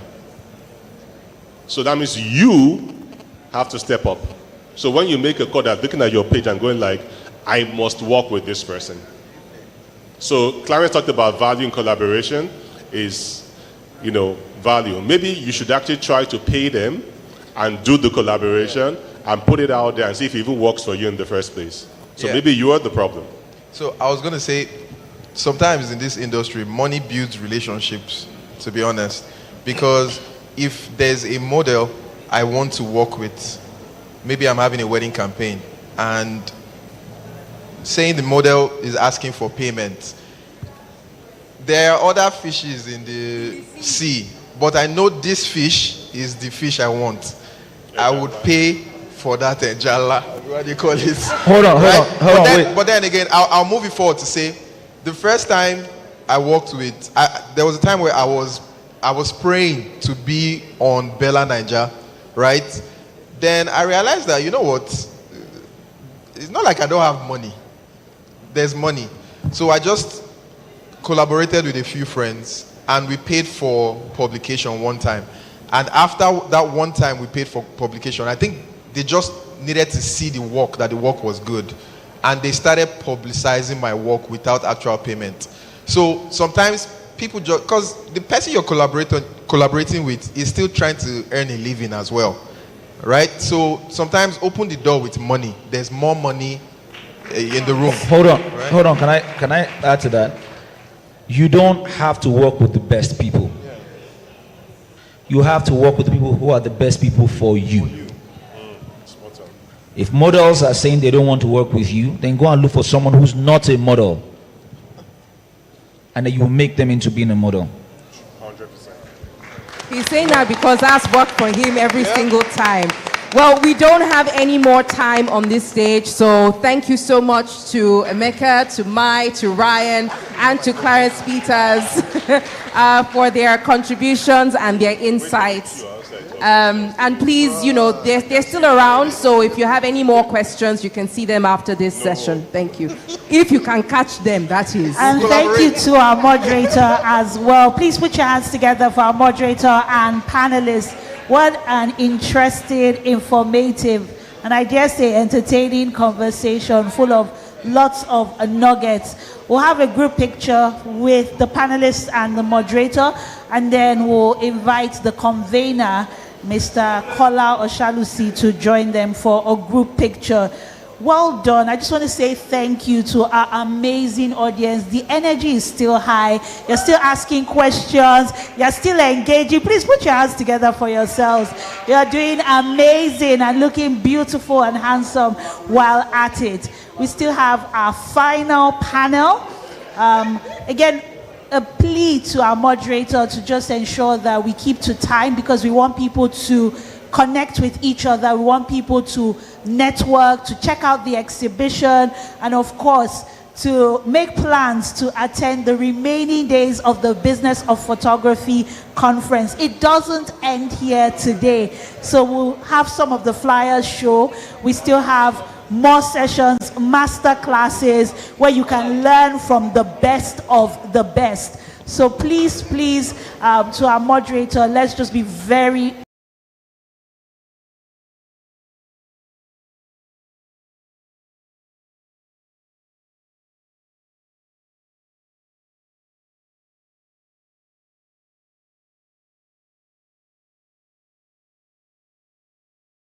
thank you to our panelists. Please do not leave. I know there are some people that still want to ask you questions, so I'm begging the panelists and the moderator from the last session, please, if you can stay till the very end and continue to give back. Like one person said, you could be anywhere on a Tuesday afternoon, but you're here because you want to give back. You want the industry to grow. So please don't be in a hurry to leave. As you're taking your pictures, your selfies, your videos, make sure you're posting them online. Hashtag BOP, hashtag BOP 2025, hashtag BOP Conference 2025. So our last and final panel is Legacy Over Hype, Building for the Long Game. It was one of the panels that talked about vibes, and you know, vibes, inshallah, is a good time, and everybody's just coasting and, you know, putting themselves out there. But what about legacy? There's so much hype can do, but in the next 5 years, in the next 10 years, when there are new kids on the block, when AI is taking jobs, where will your brand be? Where will your customers be? How will you hold on to those customers? How will you ensure that your work is preserved in the annals of time? Your legacy, it goes beyond the likes, it goes beyond the retweets, the follows. A legacy over hype, building not for just now, but for 10 years, 20 years, 100 years, 150 years. There's a reason why we still learn about people who have died 200 years ago, 300 years ago. Will you be in the history books? Will your work continue to speak for you long after you're dead and buried? This is a very, very important panel. So I'll just give about 30 seconds or so for us to just get seated again. I know there's a lot of pleasantries happening, but to give respect to our panelists, we would like if you can give us your full attention. Delegates here at Business of Photography Conference, please put your hands together for yourselves. You've been doing amazing. I can't hear the applause. I can't hear the applause. Or haven't you been doing amazing? So our first panelist is an author, a documentary photographer. He has truly placed Nigeria on the global map through his images. He is the CEO of Dayo Adedayo Photography. A warm round of applause for Mr. Dayo Adedayo. I have his books in my home. Last year he was here at the conference and I moderated that panel, and he has a lot of gems. Truly, it's an honor, sir. Timeless classic pieces. Please put your hands together for the founder of the eponymous design label, Lanre da Silva Ajayi, aka LDA, a fashion icon. Next to join this amazing and loaded panel is a creative photographer, a magazine publisher, award-winning photographer. Please, a warm round of applause. Someone who has given so much to this industry, and you can see it in his great beer. Please put your hands together for a daddy in the industry, Mr. Kelechi Amadio B.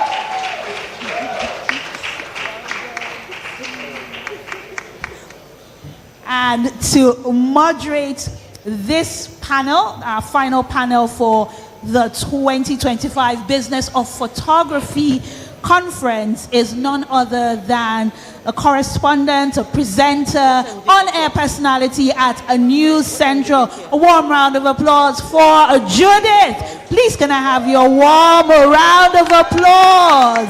Woo! And she's looking good and amazing. Thank you very much for the warm welcome, and thank you to, of course, our host here who's been doing a fantastic job. Welcome, well done everyone. I know it's been quite the long day, but we see bright faces here, so that means it's going to be an even swell time in this panel.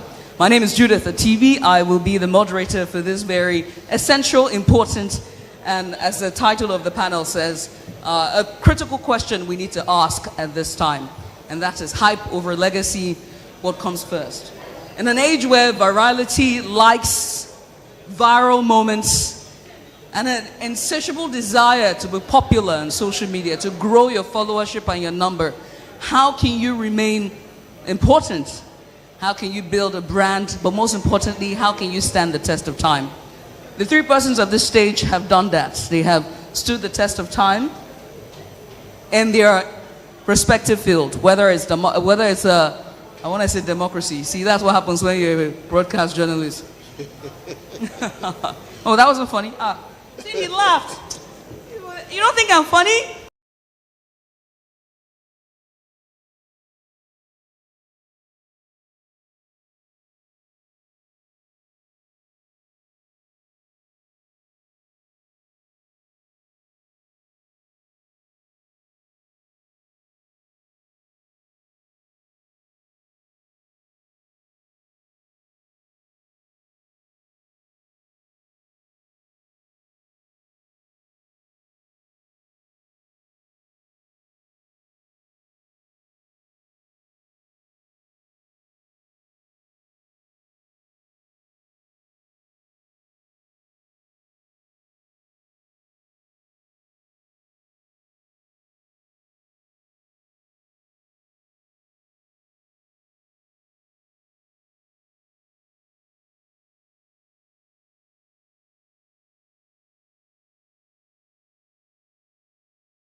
Hey, Kelechi, I didn't know you were shooting oil refineries. Can you come and document my refinery?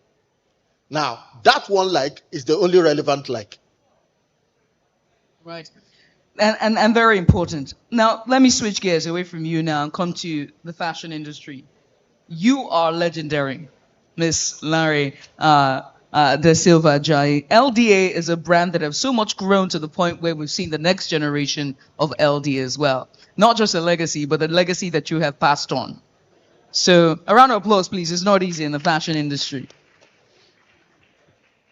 Now, in the new age that we're in, when it comes to the fashion industry, we're seeing how social media drives the trend in terms of style and what's in vogue for fashion. And that also means profitability for fashion designers, for stylists. That's a lot different from the age that you're coming from. With new media, social media, and fashion, and the intersection of it, and how it's being consumed by the audience, how can one stay true to their style and the heart of their brand? Good evening, everyone. I'm also going to take from some of the things Kelechi has said. And one thing I would say is that, this year marks my 20 years in the industry. So you can only imagine, the age I'm coming from.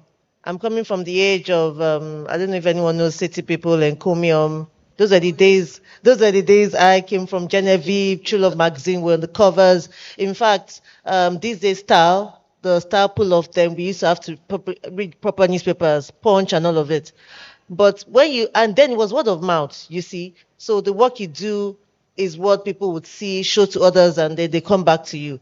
If I must say, I still believe that is still relevant today. You see, sometimes, like the question that I've been asked, I want us to be very careful how we manage social media and what Kelechi has rightfully said as well.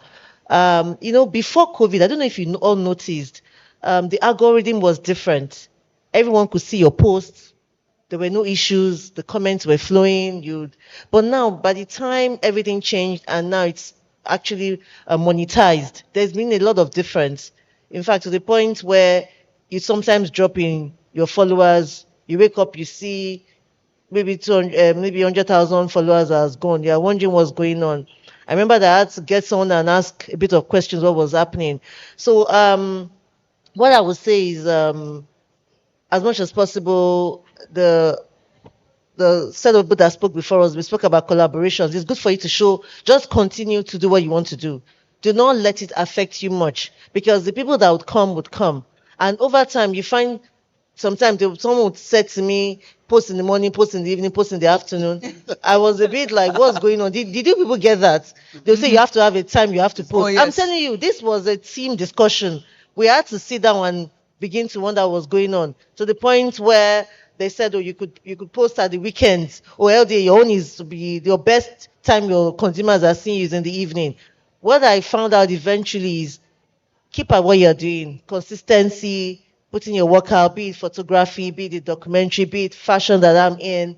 And one way or the other, according to your work, people will see, because times have really changed. Using the AI is very important in how it can benefit you. You find a lot of people making money on social media now, saying these are how you can grow your followers. Some of them are true, some of them are not. So in the times that we are in today, I have to say that you have to continue to just keep up with what's happening, because things are changing so quickly and rapidly. And even around the world now, Africa is a place that everyone is looking at. I've been watching all kinds of protests about what's going on around the world now, and it's all social media. Doesn't mean some messages are being well passed. Doesn't mean that's the exact message people want to pass. You find that the doctors, engineers, and all that, even abroad, are actually immigrants. So there's so much going on. Social media is just much confusing. All so right. what I want to tell people is to please stay consistent, stay true to what you are doing, give it your best shot, continue, you'll be seen, you'll be heard, be it the social media, be it your clients, one way or the other, because it can actually cause you a bit of depression if you are just on social media. Mental health is very important, as you rightfully put. But let me come to you, Mr. Didayo, and I do have to ask this question. You're an author, a documentary photographer.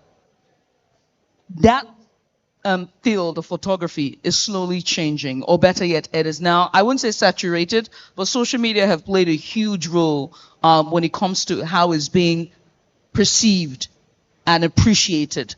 There are many photographers who are using social media, but also there's now the intersection of AI as well, where AI has played into that. But it's no more, it's no more, I wouldn't say political, but socially relevant. And maybe this is my suggestion, but because of how social media is consumed, a lot of people are looking at fashion photography, portraits, and maybe around this part of the world, more portrait, where the money is at. That's where the money is at, right? But you have built a legacy in being an author and a photographer, documenting, as it's being no more sexy, how can we encourage young photographers to keep at it and still build a legacy at a time where portraits are where it's at, and, bridal showers is where it's at, or surprise photography, this documenting everyday life is where it's at now, as opposed to documentary photography. Hopefully you understand what I'm saying, but here you go, Mr. Denai. Good evening, everyone. Nothing have changed, and that's just the truth. You might have social media today, which is real time. Whatever you post, you see in real time. In our days and the days gone by, Kelechi will know what I'm talking about. There was Drum Magazine. There was Life Magazine. Right? These were magazines that were showing mainly pictures, to just let people know what was going on. And if you look into contemporary Nigerian history as well, you had Ovation. Ovation was the social media of Nigeria in its time, in its days. Yeah. So you have to decide what you want to do. The truth of the matter is, personally, I'm talking from personal experience now, because I haven't done any research on the benefits of social media. But on a personal note, I do not get any business from social media.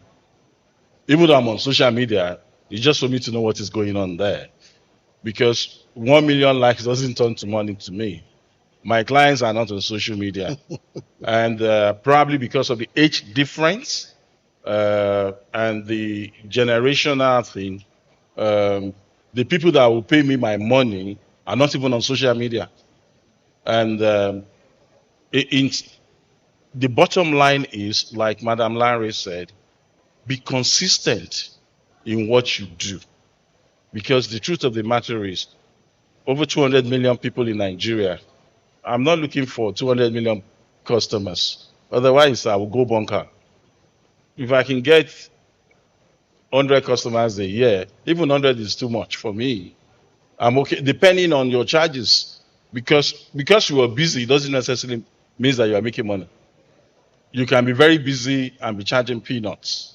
And you might not work, and you'll be making money. But generally, as a rule, like the Yoruba people will say, I don't listen to the noise of the market. Social media is the noise of the market.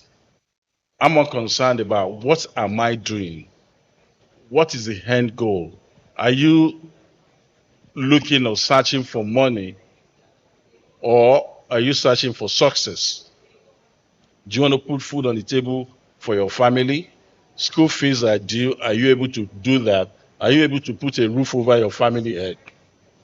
If you can get all those answers without social media, so what is social media? Social media is good. And if you remember vividly, when social media first came out, this was before TikTok, Instagram. The first thing we had was Facebook. It was mainly friends you've never seen in ages. And all of a sudden, that changed. And like Madam Larry said, now became monetized. So the algorithm changed completely. You now started adding people you don't know from Adam. They will say they are following you. You meet someone on the road and say, oh, I'm your follower. You can't do that in real life to be following me. I will call police for you. But probably because of the age we are, I do not understand it, to be quite honest with you. But if you are a photographer and you want to be successful, because there's a difference between making money and being successful. You can make money as much as you can, but that doesn't turn into success. But you can be highly successful and still make money. And even when you are successful, that is when you make more money, you know. And because of age, the way the younger generation sees things are different from the way we older people see it. But for the purpose of this conference, I would say, like, I will follow Madam Larry and what Kelechi have said. Be consistent in what you do. Be known. Even personally, I wouldn't say people know me, but everybody carries my work. There is no every Nigerian outside this country today carries my work. That is okay for me. I don't want you to know me. But as long as I'm making something, peanuts, out of those things, it's okay for me. There's two things that you raised there, which is what we're going to get into. Very quickly, for our audience with us, please remember, please prepare your questions. We're going to give the mic to 3 persons. So you want to make the questions succinct and important, okay? So make sure to write down your questions so when we give you the mic, you're very quick with it. You raised 2 things. The dangers of virality, which is when you go viral very quickly, means business are coming in very fast. But then you haven't scaled up to meet that business. We've seen it so many times where creatives want to scale up so quickly, want to go viral, but you don't have the parameters, you don't have the tools to meet that demand. And so what happens is they die a very quick death. Another is the brand. Everyone wants to be a brand. You know, you want to be a talking head. You want to be a knowledge person, a go knowledge. You want to be on stages and conversations. You just don't want to do the work. But all 3 of you have done the work. But there's this... You know, they want to be so fast. And I love the Gen Zs. I got to say, I love them. If you want to get the job done, go and meet them. They have a shortcut to doing the job, right? But there's this thing where everyone is building a personal brand. Mr. Kelechi Amadi, you are personified in terms of your brand. But was that a conscious effort for you? Or it just happened along the way of being consistent and doing your work? And what advice would you give for those who are all about building the brand name and being a knowledge person as opposed to staying consistent with their work? Well, it's a very good question. I always say this, you know, the best way to kill a bad product is to advertise it profusely. Then the whole world will test it and find out that it is bad. And you can never bring that product into the market again with the same name. I don't know if I'm making sense. That's why you have 3 pages. So open one social media page, you'll close that, open another one again. Yeah, some people do that. You understand? I think it's a serious waste of time to go to start publicizing a product that is non-existent. Social media is beautiful. Like I said, it's like a knife. You can use it to cut your vegetables. You can use it to slit your own throat. Now, first and foremost, understand self. In this our creative business, it is about expression. So understand who you are, understand what you want to say with your creativity. Then, master your craft. Master your craft. Do not waste your time on social media trying to promote stuff that is not ready. Work on your craft. The social media at that point would be a point of you getting feedback. You understand? Imagine that you're starting photography, you have barely started understanding how the camera works. You go and put a post on Instagram and you pay 10,000 naira to promote the post. What are you promoting? I don't know if you understand.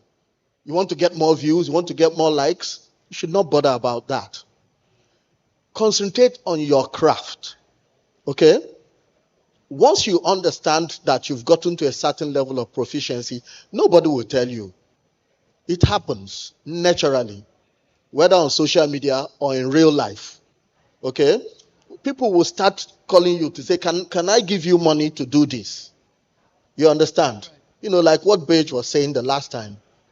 He had a good product, put it out there, and people started making calls. It didn't happen the other way around when he didn't have any product and then he started advertising. No. So that is the problem. Anybody who tells you you're going to get successful and is telling you the shortcut, let me tell you, you're getting set up for a con. Oh. I don't know if you get what I mean. So there is no shortcut. It is a long road of understanding who you are, understanding your craft, being consistent with learning and moving your craft. When you're talking about legacy is about you have built trust. Over the years, you have done difficult things. So many times you have done them well that it has become a habit, and you make difficult things look simple. That is what a brand is. Whatever it is you're doing.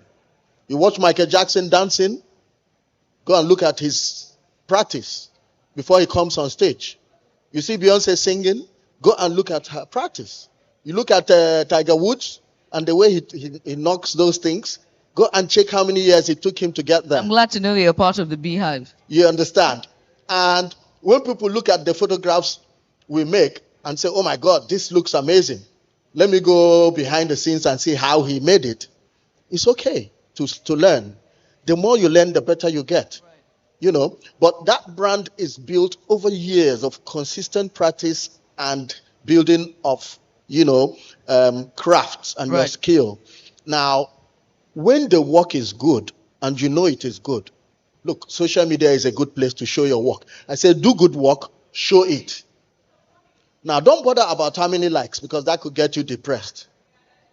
Keep at it and then you get there. Show your work. Don't hide it. I mean, this is the social media age. That's why I'm saying, that person that has 1 million likes, you that you have only 1 like, maybe that 1 like is the person you're really trying to show your work to, that will transform your business, that will patronize you in a way that opens doors that you've never opened before. So don't get depressed. Don't compare how many followers you have with another person's followers. Comparison is a thief of joy. And don't look at that person's lifestyle on social media. Those ones are highlight reels.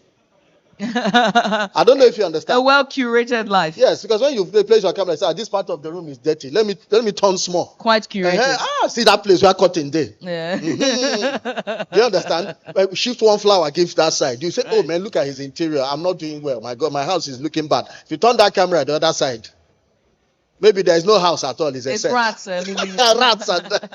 So what I'm saying is, don't give yourself that kind of stress. Right. Or if somebody's having holidays, the guy is showing you big equipment that he borrowed. Please don't get bothered with other people's progress on social media. There is only one route and there is only one competition, and that competition is with self. Only one competition, and that competition with self. Ms. Larry, let me ask you, right, as we're talking about this, fashion, the fashion industry is very much plagued with this thing of wanting to go viral, and that means more sales. But we've seen time and time again where brands are not able to meet that demand, and so they fall short in their quality control. And so I want you to sound the alarm on that very quickly, because I'm getting the signal that we're pressed for time. One thing that I would like you all to know is this: in everything you all do, you have to think of this sustainability. When you think of the approach of wanting to sustain yourself in a business, then you will know that some of the algorithms are wrong. Don't forget that some are buying the followers. Some are even buying people to comment on these pictures and all. Please, let's be guided. And are they all actually making the money that they seem to tell you they are making? Do your research. Some of them aren't. In fact, I've known some come to me and ask me how I've been able to do it, that they're not making that much money, the business is stressful, they are getting tired. And believe it or not, I even thought those people were making the monies. So I was surprised. So you have to all be very careful, because some of you that are doing your work are making your monies and have your clientele, because today you can sell online. When I started, that was impossible. In fact, I remembered when someone said to me, you can do some stuff on WhatsApp. So please, be very, very careful how you believe what you see. A lot of it is, well, like Ms. Akilechi said, is very well documented and photographed. So is it really true? You know, are these weddings, are these pictures, are all these really making monies? I'm not sure about that, you know. And some of them, after a couple of years, you see they kind of go a bit quiet, and over time, the business is not sustainable. So my advice is, yes, it's going to, because you've been lying for so long, and after a while you can't continue to do that, you know. And if you, even the influencers are very well paid, so if you get an influencer that you want to do something for you, pay them for the time that you have something to really show. Like Mr. Kilechi said, you don't want to go out there and try Advertise, to and then not advertise what deliver, you yeah. don't, what the product is not even ready for you to advertise, and you are spending money on advertisement. When people really come, there's nothing to sell. That actually happens in Nigeria. I don't know how we do it. So much noise and nothing is happening. So be very careful, because some people are looking for the popularity. Trust me, the popularity will eventually come. You'll be known, you'll be respected. There is a way by which this is happening, you know. You can even document it yourself. You can have your own YouTube channel. I think there is so much advantage today. Is how Yeah. you use it to your own benefits. Right. So I wish you all the best of luck. A round of applause, please, for Ms. Larry. My final question goes to Mr. Adedayo. I think I'm asking this question for myself, and also to a chap there that I know that has this. Just like yourself, I'm not interested in notoriety or popularity, but unfortunately in my field, you gotta have all the social media following. You have to have a separate social media team who's following you everywhere. I don't know how they do that reels, where they're following you and then it's like, please get the cameras away from me. You know what I mean? Like someone is following you in and there's this whole reels to the point where I don't open Instagram until maybe 3 days after I lock the Instagram. And it just does, it does something to you. It makes you feel like you're not working hard. It makes you feel like you're not doing your best. But more importantly, it forces you to be to do that.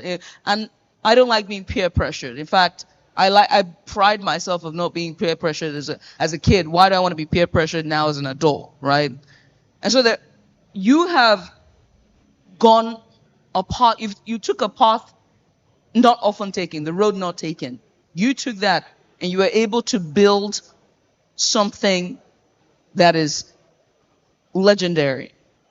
You have been able to build a brand, and you still do not care for the notoriety or the popularity you want, and the work still speaks for itself. And so for many who's sitting down there thinking, should I be going into portraiture, fashion photography? Should I, start dabbling into AI? Should I move with the trends, or should I just be, stay in my lane, or take the road often not taken in spite of, I want you to give advice to that. But most importantly, encouragement for that. Thank you very much. We live in a world that is changing so fast, right? On a personal note, I don't look at what my peers are doing. I studied photography years ago. I don't think any of my peers, not a single one, went that route. That's number one. Number two, which everybody sitting here knows about. Before social media, we have a lot of artists that we call artists, creatives in their days, who are very famous. And all of a sudden, then people think because you're famous, you have money in your pocket. Then all of a sudden, there is health challenges, and they are now going to the public with cap in hand for money to be able to take care of themselves. Those are the dark sides of being popular. And when you are not known, I can walk on the street, eat corn, eat anything, nobody cares. But the moment you put yourself on a pedestal, like Kelechi said, a knife, you can use it for good purpose, and at the same time, kill you. And that is what social media does. And I love to be under the radar, want to be able to live my life. And once you are half there, people have this perception that, and because we've lost our values in the country, that you have money, everybody will start coming to you, dropping things into your inbox and the rest of it. But on the advice side on business of photography, what I will advise is three things actually. Is education, education, and education.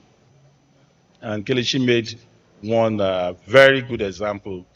You just started out, paid money on social media to trend. I was at an exhibition last year where the only job the guy has done, just a single image story in one place. You're having an exhibition already. And I just call him to the side. Oh boy, this is not the way these things are done. You must have a serious body of work. You know, this generation are no different from putting Indomie on fire. It's now. And when you look at Indomie and fast food, they are not good for the body. So a food that is good for you will take time to be prepared. And that takes up, you get all the nutrients you're looking for. And as a creative, you have to be a philosopher. Because if you are not a philosopher, you can never, ever be successful. Because there is no way you will see a piece of cloth cut in such a way that people will see it on you and say, wow, who created this? There is no way you will see an image and people will know, oh, wow, how did you do this? Or you see a piece of wood and you come out with something from it. That is philosophy. You have to be a deep thinker.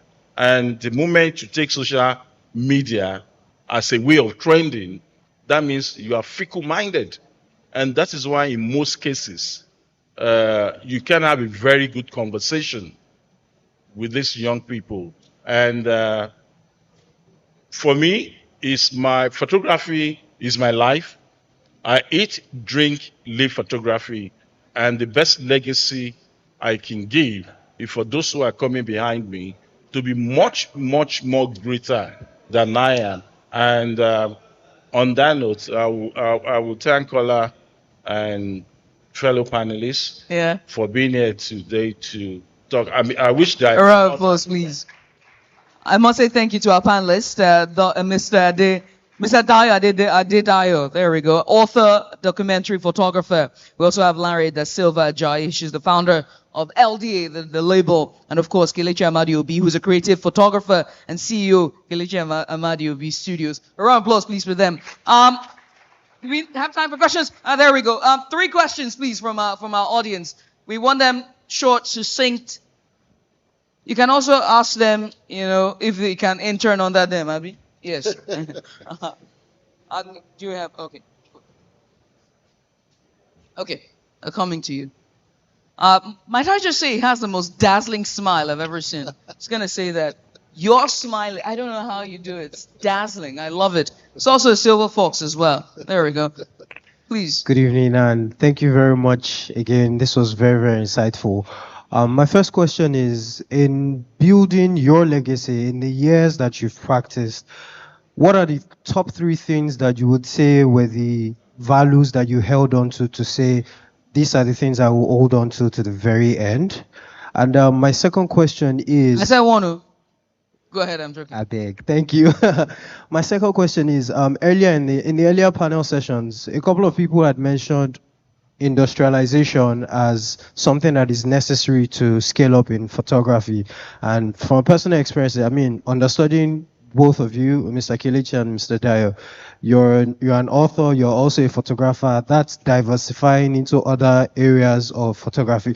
For you, you've become sort of an influencer where you not only take the pictures anymore, but you sometimes are wearing the outfits or even using the furnitures. I want to know what that experience is like, moving from the space of photography into industrialization and still using your skill as the landmark post for that.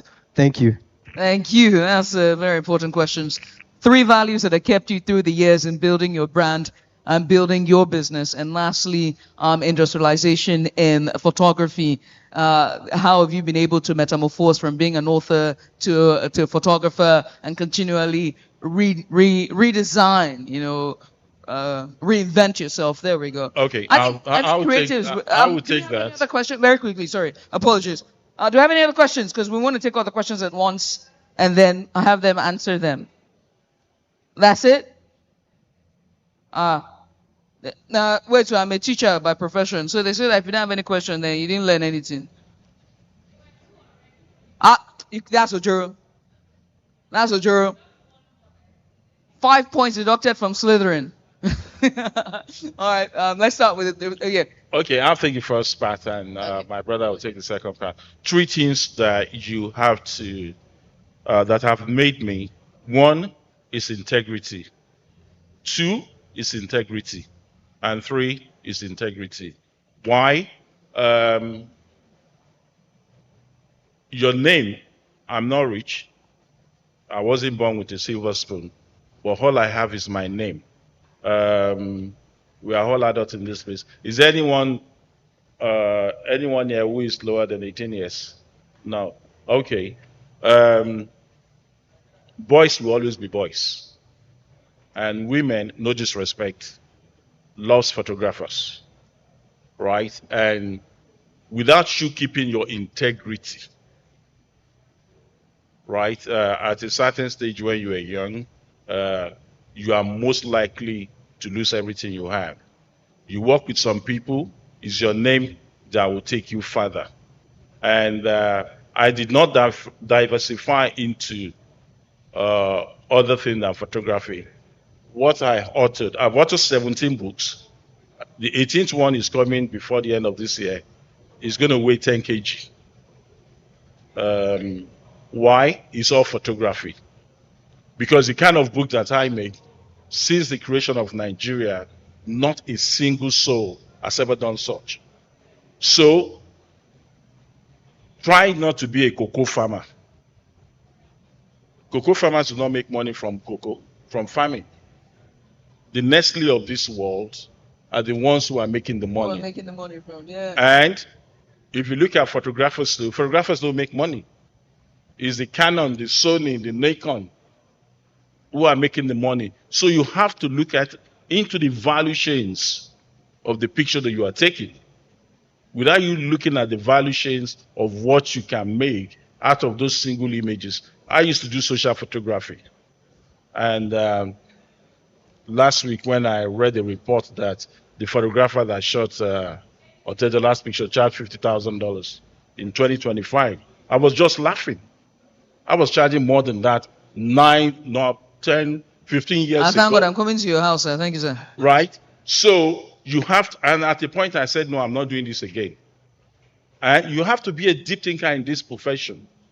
Because if I haven't stopped doing it, will I be able to still earn that kind of money in this economy? The answer is no. So you have to be a deep thinker. Keep your name.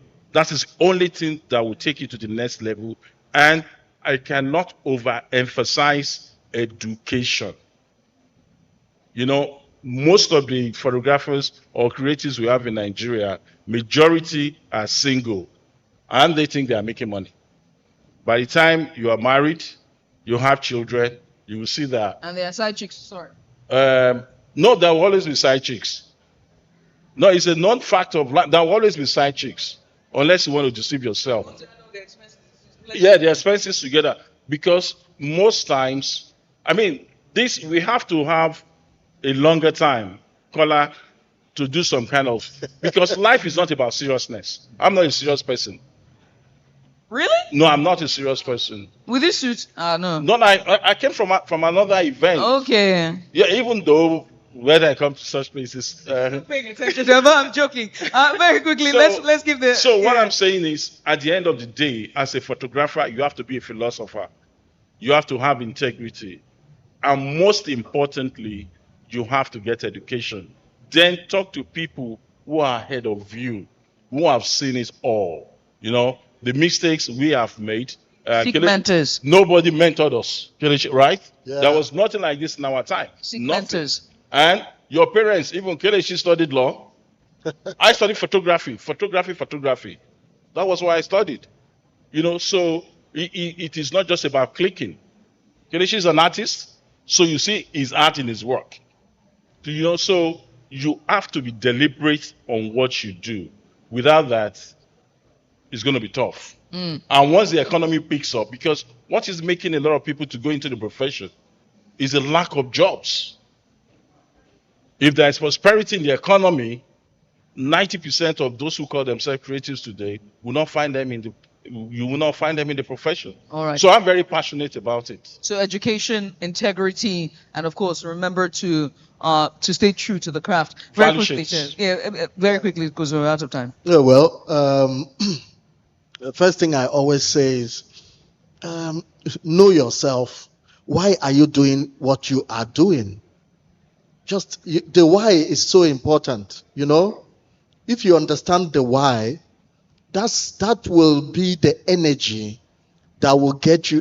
When you wake up in the morning and you wake up with a start, you just jump out of bed and you know exactly what you want to do that day. You are sure of it and you're happy that it's daytime. Now, if your why is not there, you wake up reluctantly. You want to go back to bed because there's nothing that is propelling you out of bed. So know your why. That why could be, oh my God, I'm going to be the most amazing creative in the whole universe. Oh my God, I need to get my 2K sharp. Beyond this world. Now, once you know your why, and please don't tell me it's to make money. It's 2K, daily 2K. Don't tell me it's to make money. If it's to make money, there are easier ways to make money than to be a creative. You can open a shop in Alaba. You'll make a lot of money. I don't know if you understand. You don't need to create anything. It's difficult. That's why I say you need to understand your why.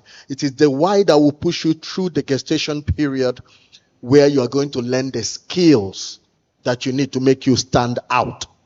So know your why, accept yourself, understand yourself, enjoy the process. Integrity is everything, no doubt. I always say, deliver more than paid for. Am I making sense? Deliver more than paid for. That is you giving value. So don't go and farm the cocoa, as he said, put it in a bag and drop for somebody. Turn it into chocolates. If you're a photographer, you transform light. Mix with what is inside your head. That is your understanding. As he said, you need to be a philosopher. You're a storyteller. Taking beautiful pictures is one thing. Telling a story is a completely different thing. You understand? So your mind, you have to nurture. The craft, you have to master. When you put these two things together, you will be unavoidable and unforgettable. You understand? And with that, you're good. And the second question he asked about, how do we navigate this ever-changing world of transformation? Do you understand? Once you understand the source of what you are doing, master one first. Don't be jumping all over the place. It is after you've mastered one and you're known for it that you can then relax and start opening up new doors. I had to do just photography. These days, I'm enjoying cinematography. I'm evolving. I don't know if you understand. Right. I'm also looking at AI. It's intriguing. Right. It's beautiful. Yeah. You understand? But I had established a taproot in photography.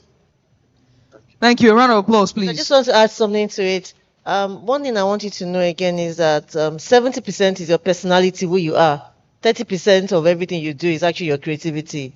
If you do not have the right, Kelechi has an amazing personality. I love to work with him.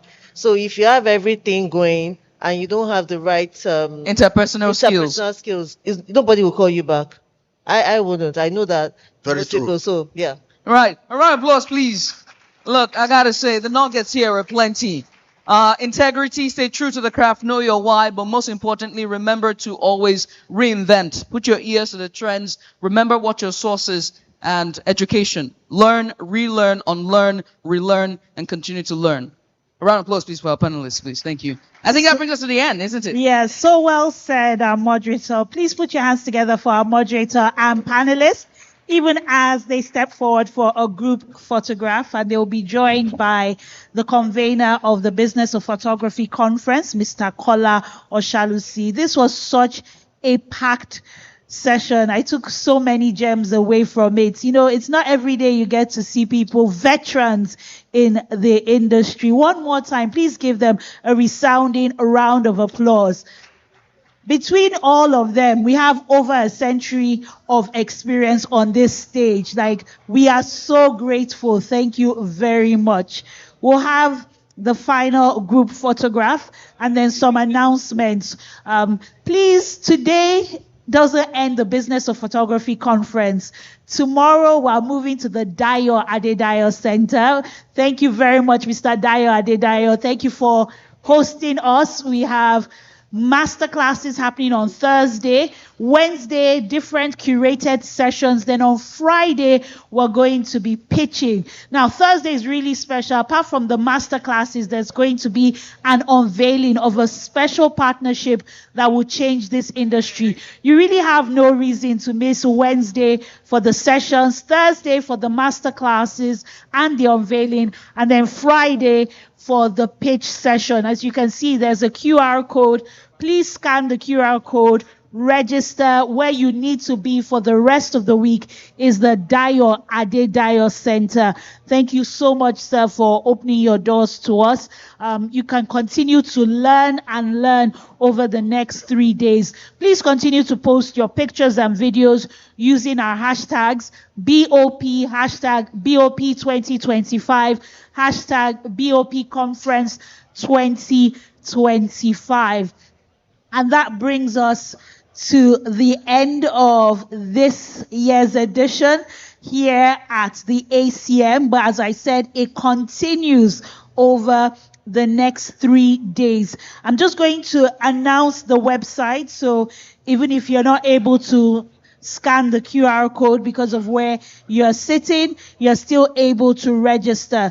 So please bring out your phones and go to bopconference.com/registration. I'll say that again, bopconference.com/registration. Remember, tomorrow curated sessions, Thursdays master classes. You can see them: business strategy and planning, financial management and fundraising, branding and marketing, cultural storytelling and content creation, technology and innovation, pitching and presentation skills, networking and collaboration, intellectual property and legal, sustainability and social impact, creative portfolio development. So you have no reason to miss any of these master classes. And then on Friday, we have the pitching session. So if funding is an issue, you know why you need to be there.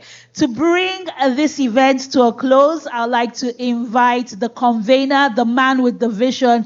He's been working tirelessly for 7 years and now convening year in, year out. Please put your hands together for Mr. Kola Oshalusi, convener of Business of Photography Conference. No, I said the convener. And we're looking. It's because of him we're here. It's because of him we're not paying a dime to learn, to relearn and unlearn. Thank you very much. Thank you so much.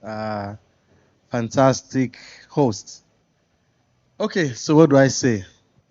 We've come to the end of today's session, but we've not come to the end of Business of Photography 2025.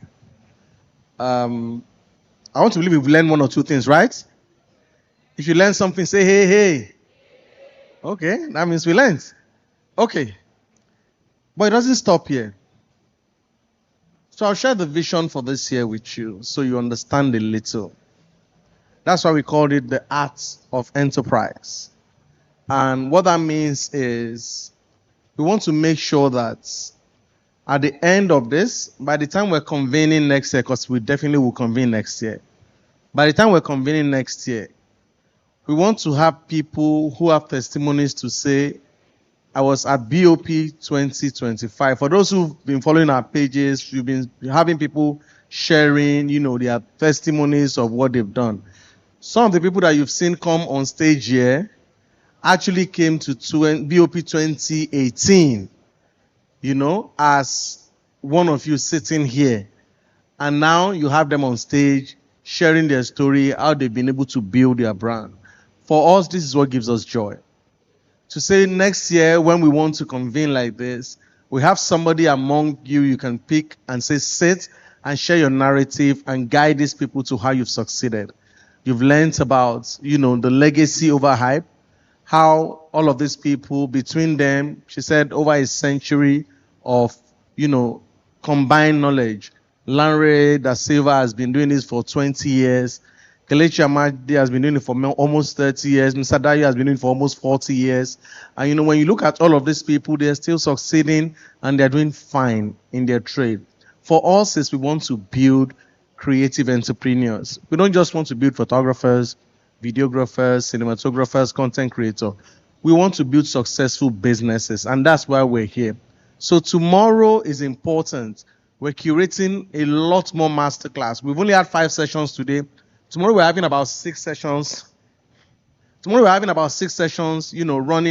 back to back at Dayo Adedayo's experience space. In fact, if not for anything, you need to come to Dayo Adedayo's photo experience space. Is that man you saw sitting down here, and is building this fantastic edifice for photographers where master classes can happen free of charge. Artists, photographers will be exhibiting free of charge. Keyword is photographers, videographers, not paint artists, not print artists, but photographers, videographers, cinematographers. You can actually do your exhibition there. It's setting it up free for photographers, and it's also willing to help photographers sell some of their work, do some agency work to actually, help push photographers' work around the world. So you definitely need to even come experience that space, beyond even, the convention we'll be having tomorrow. On Thursday is masterclass. If you saw the masterclasses that, they listed there, none of them says how to take pictures, right? Did you see anyone that said how to tune your aperture? None. Because we understand that you can learn that easily. Now YouTube is your friend. AI will even guide you further, how to use all of those things. But it will be amazing when you come listen to real life experiences from people who have learned it, people who have built unicorn businesses. We're having some people who have built some of the biggest business in Nigeria come and teach on things like pitching. Come and teach on things like sustainability, building brands. Kelechi will be taking a master class on portfolio development, how you can actually develop a portfolio to attract international and global clients. So these are some of the master classes that will be happening. So please, you have to be there. Even though it's free, registration is important.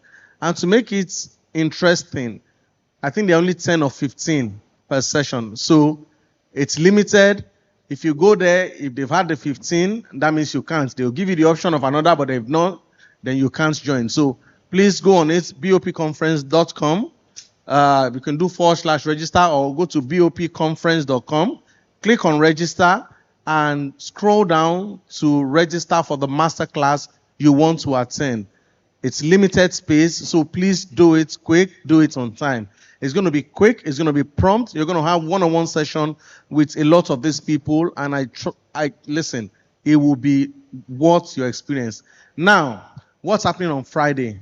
Friday is the pitch session. I know photographers have said nobody has helped them. We are not helping you, don't worry. We are teaching you. But they say, oh, government doesn't help. Government has not given money. Government has not done this. Banks are not helping. If I start explaining it, a lot of you will not believe why they are not helping. But if you were here during the first session, some of the panelists talked about why they cannot even help creatives, because creatives are not bankable. They don't have business structures that they can bank on. However, there are some venture capitals and fund managers and investors that are coming on Friday. If you have any brilliant idea that you think is scalable, is bankable, and is structured enough for investment, they're willing to stake their bets on you. I mean, even if they don't stake, they're willing to critique whatever idea you think you have. But we have investors that are proper fund managers that hold funds in tens of thousands and millions of dollars who are willing to invest in the creative industry. They're willing to take the risk. However, there's a caveat to it. If even you yourself cannot buy your idea, please don't come and sell it.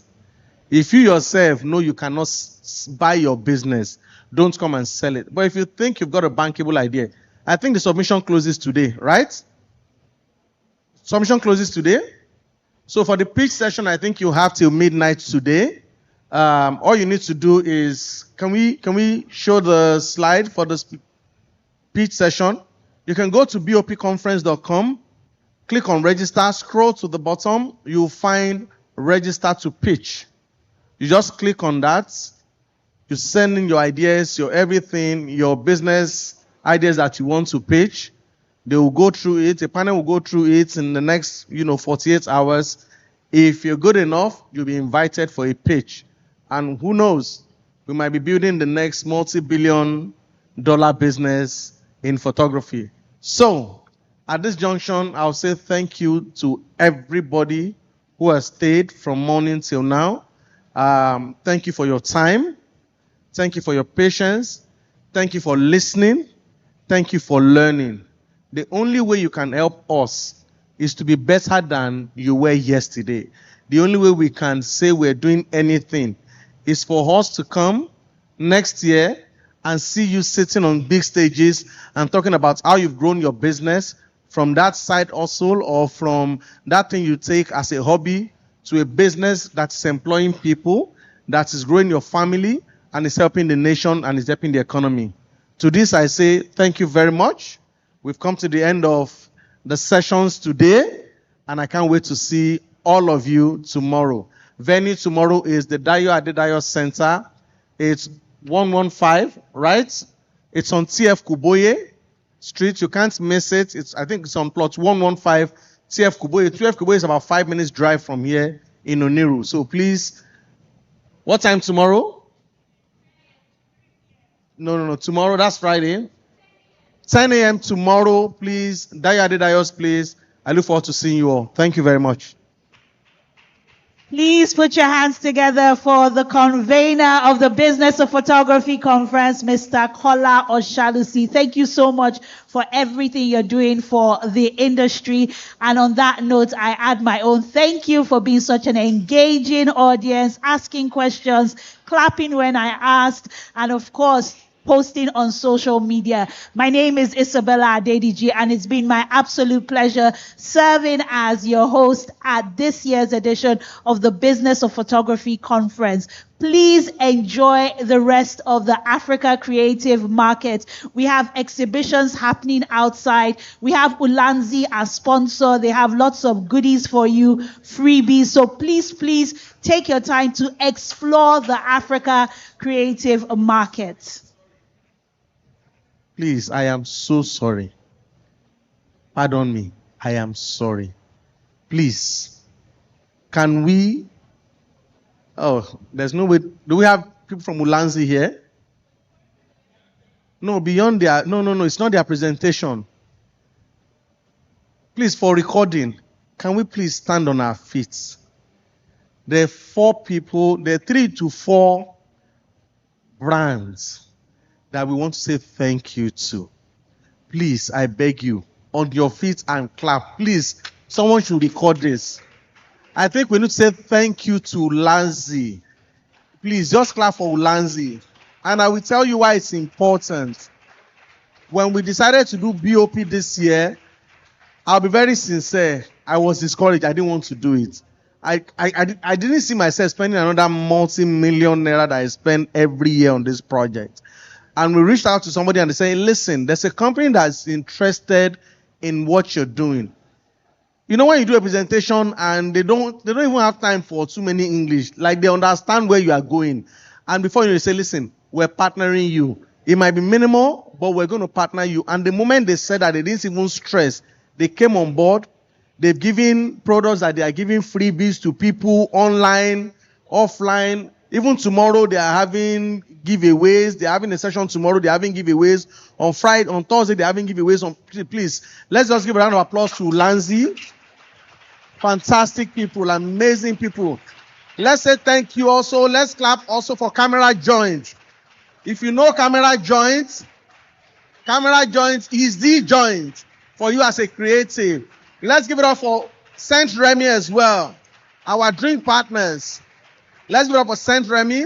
Let's give it up for African Creative Markets, the host of the bigger events. Fantastic people.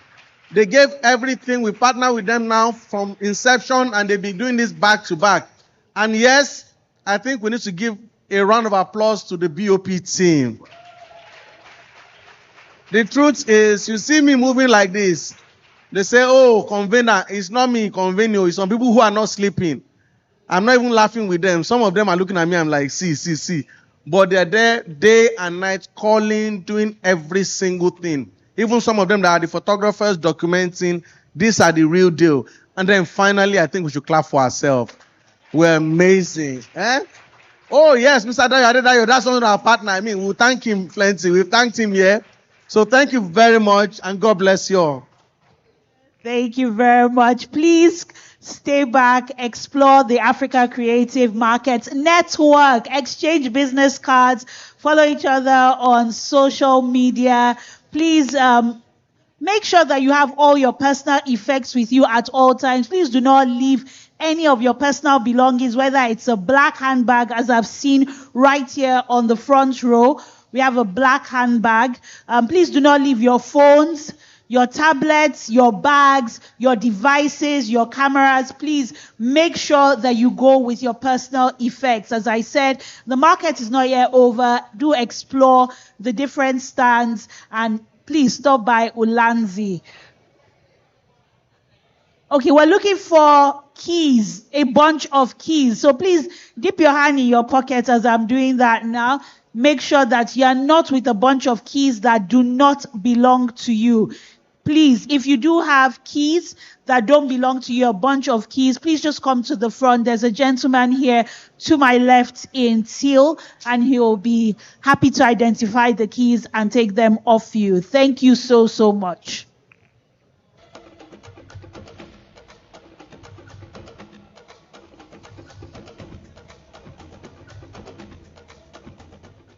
Photography transcends scrap.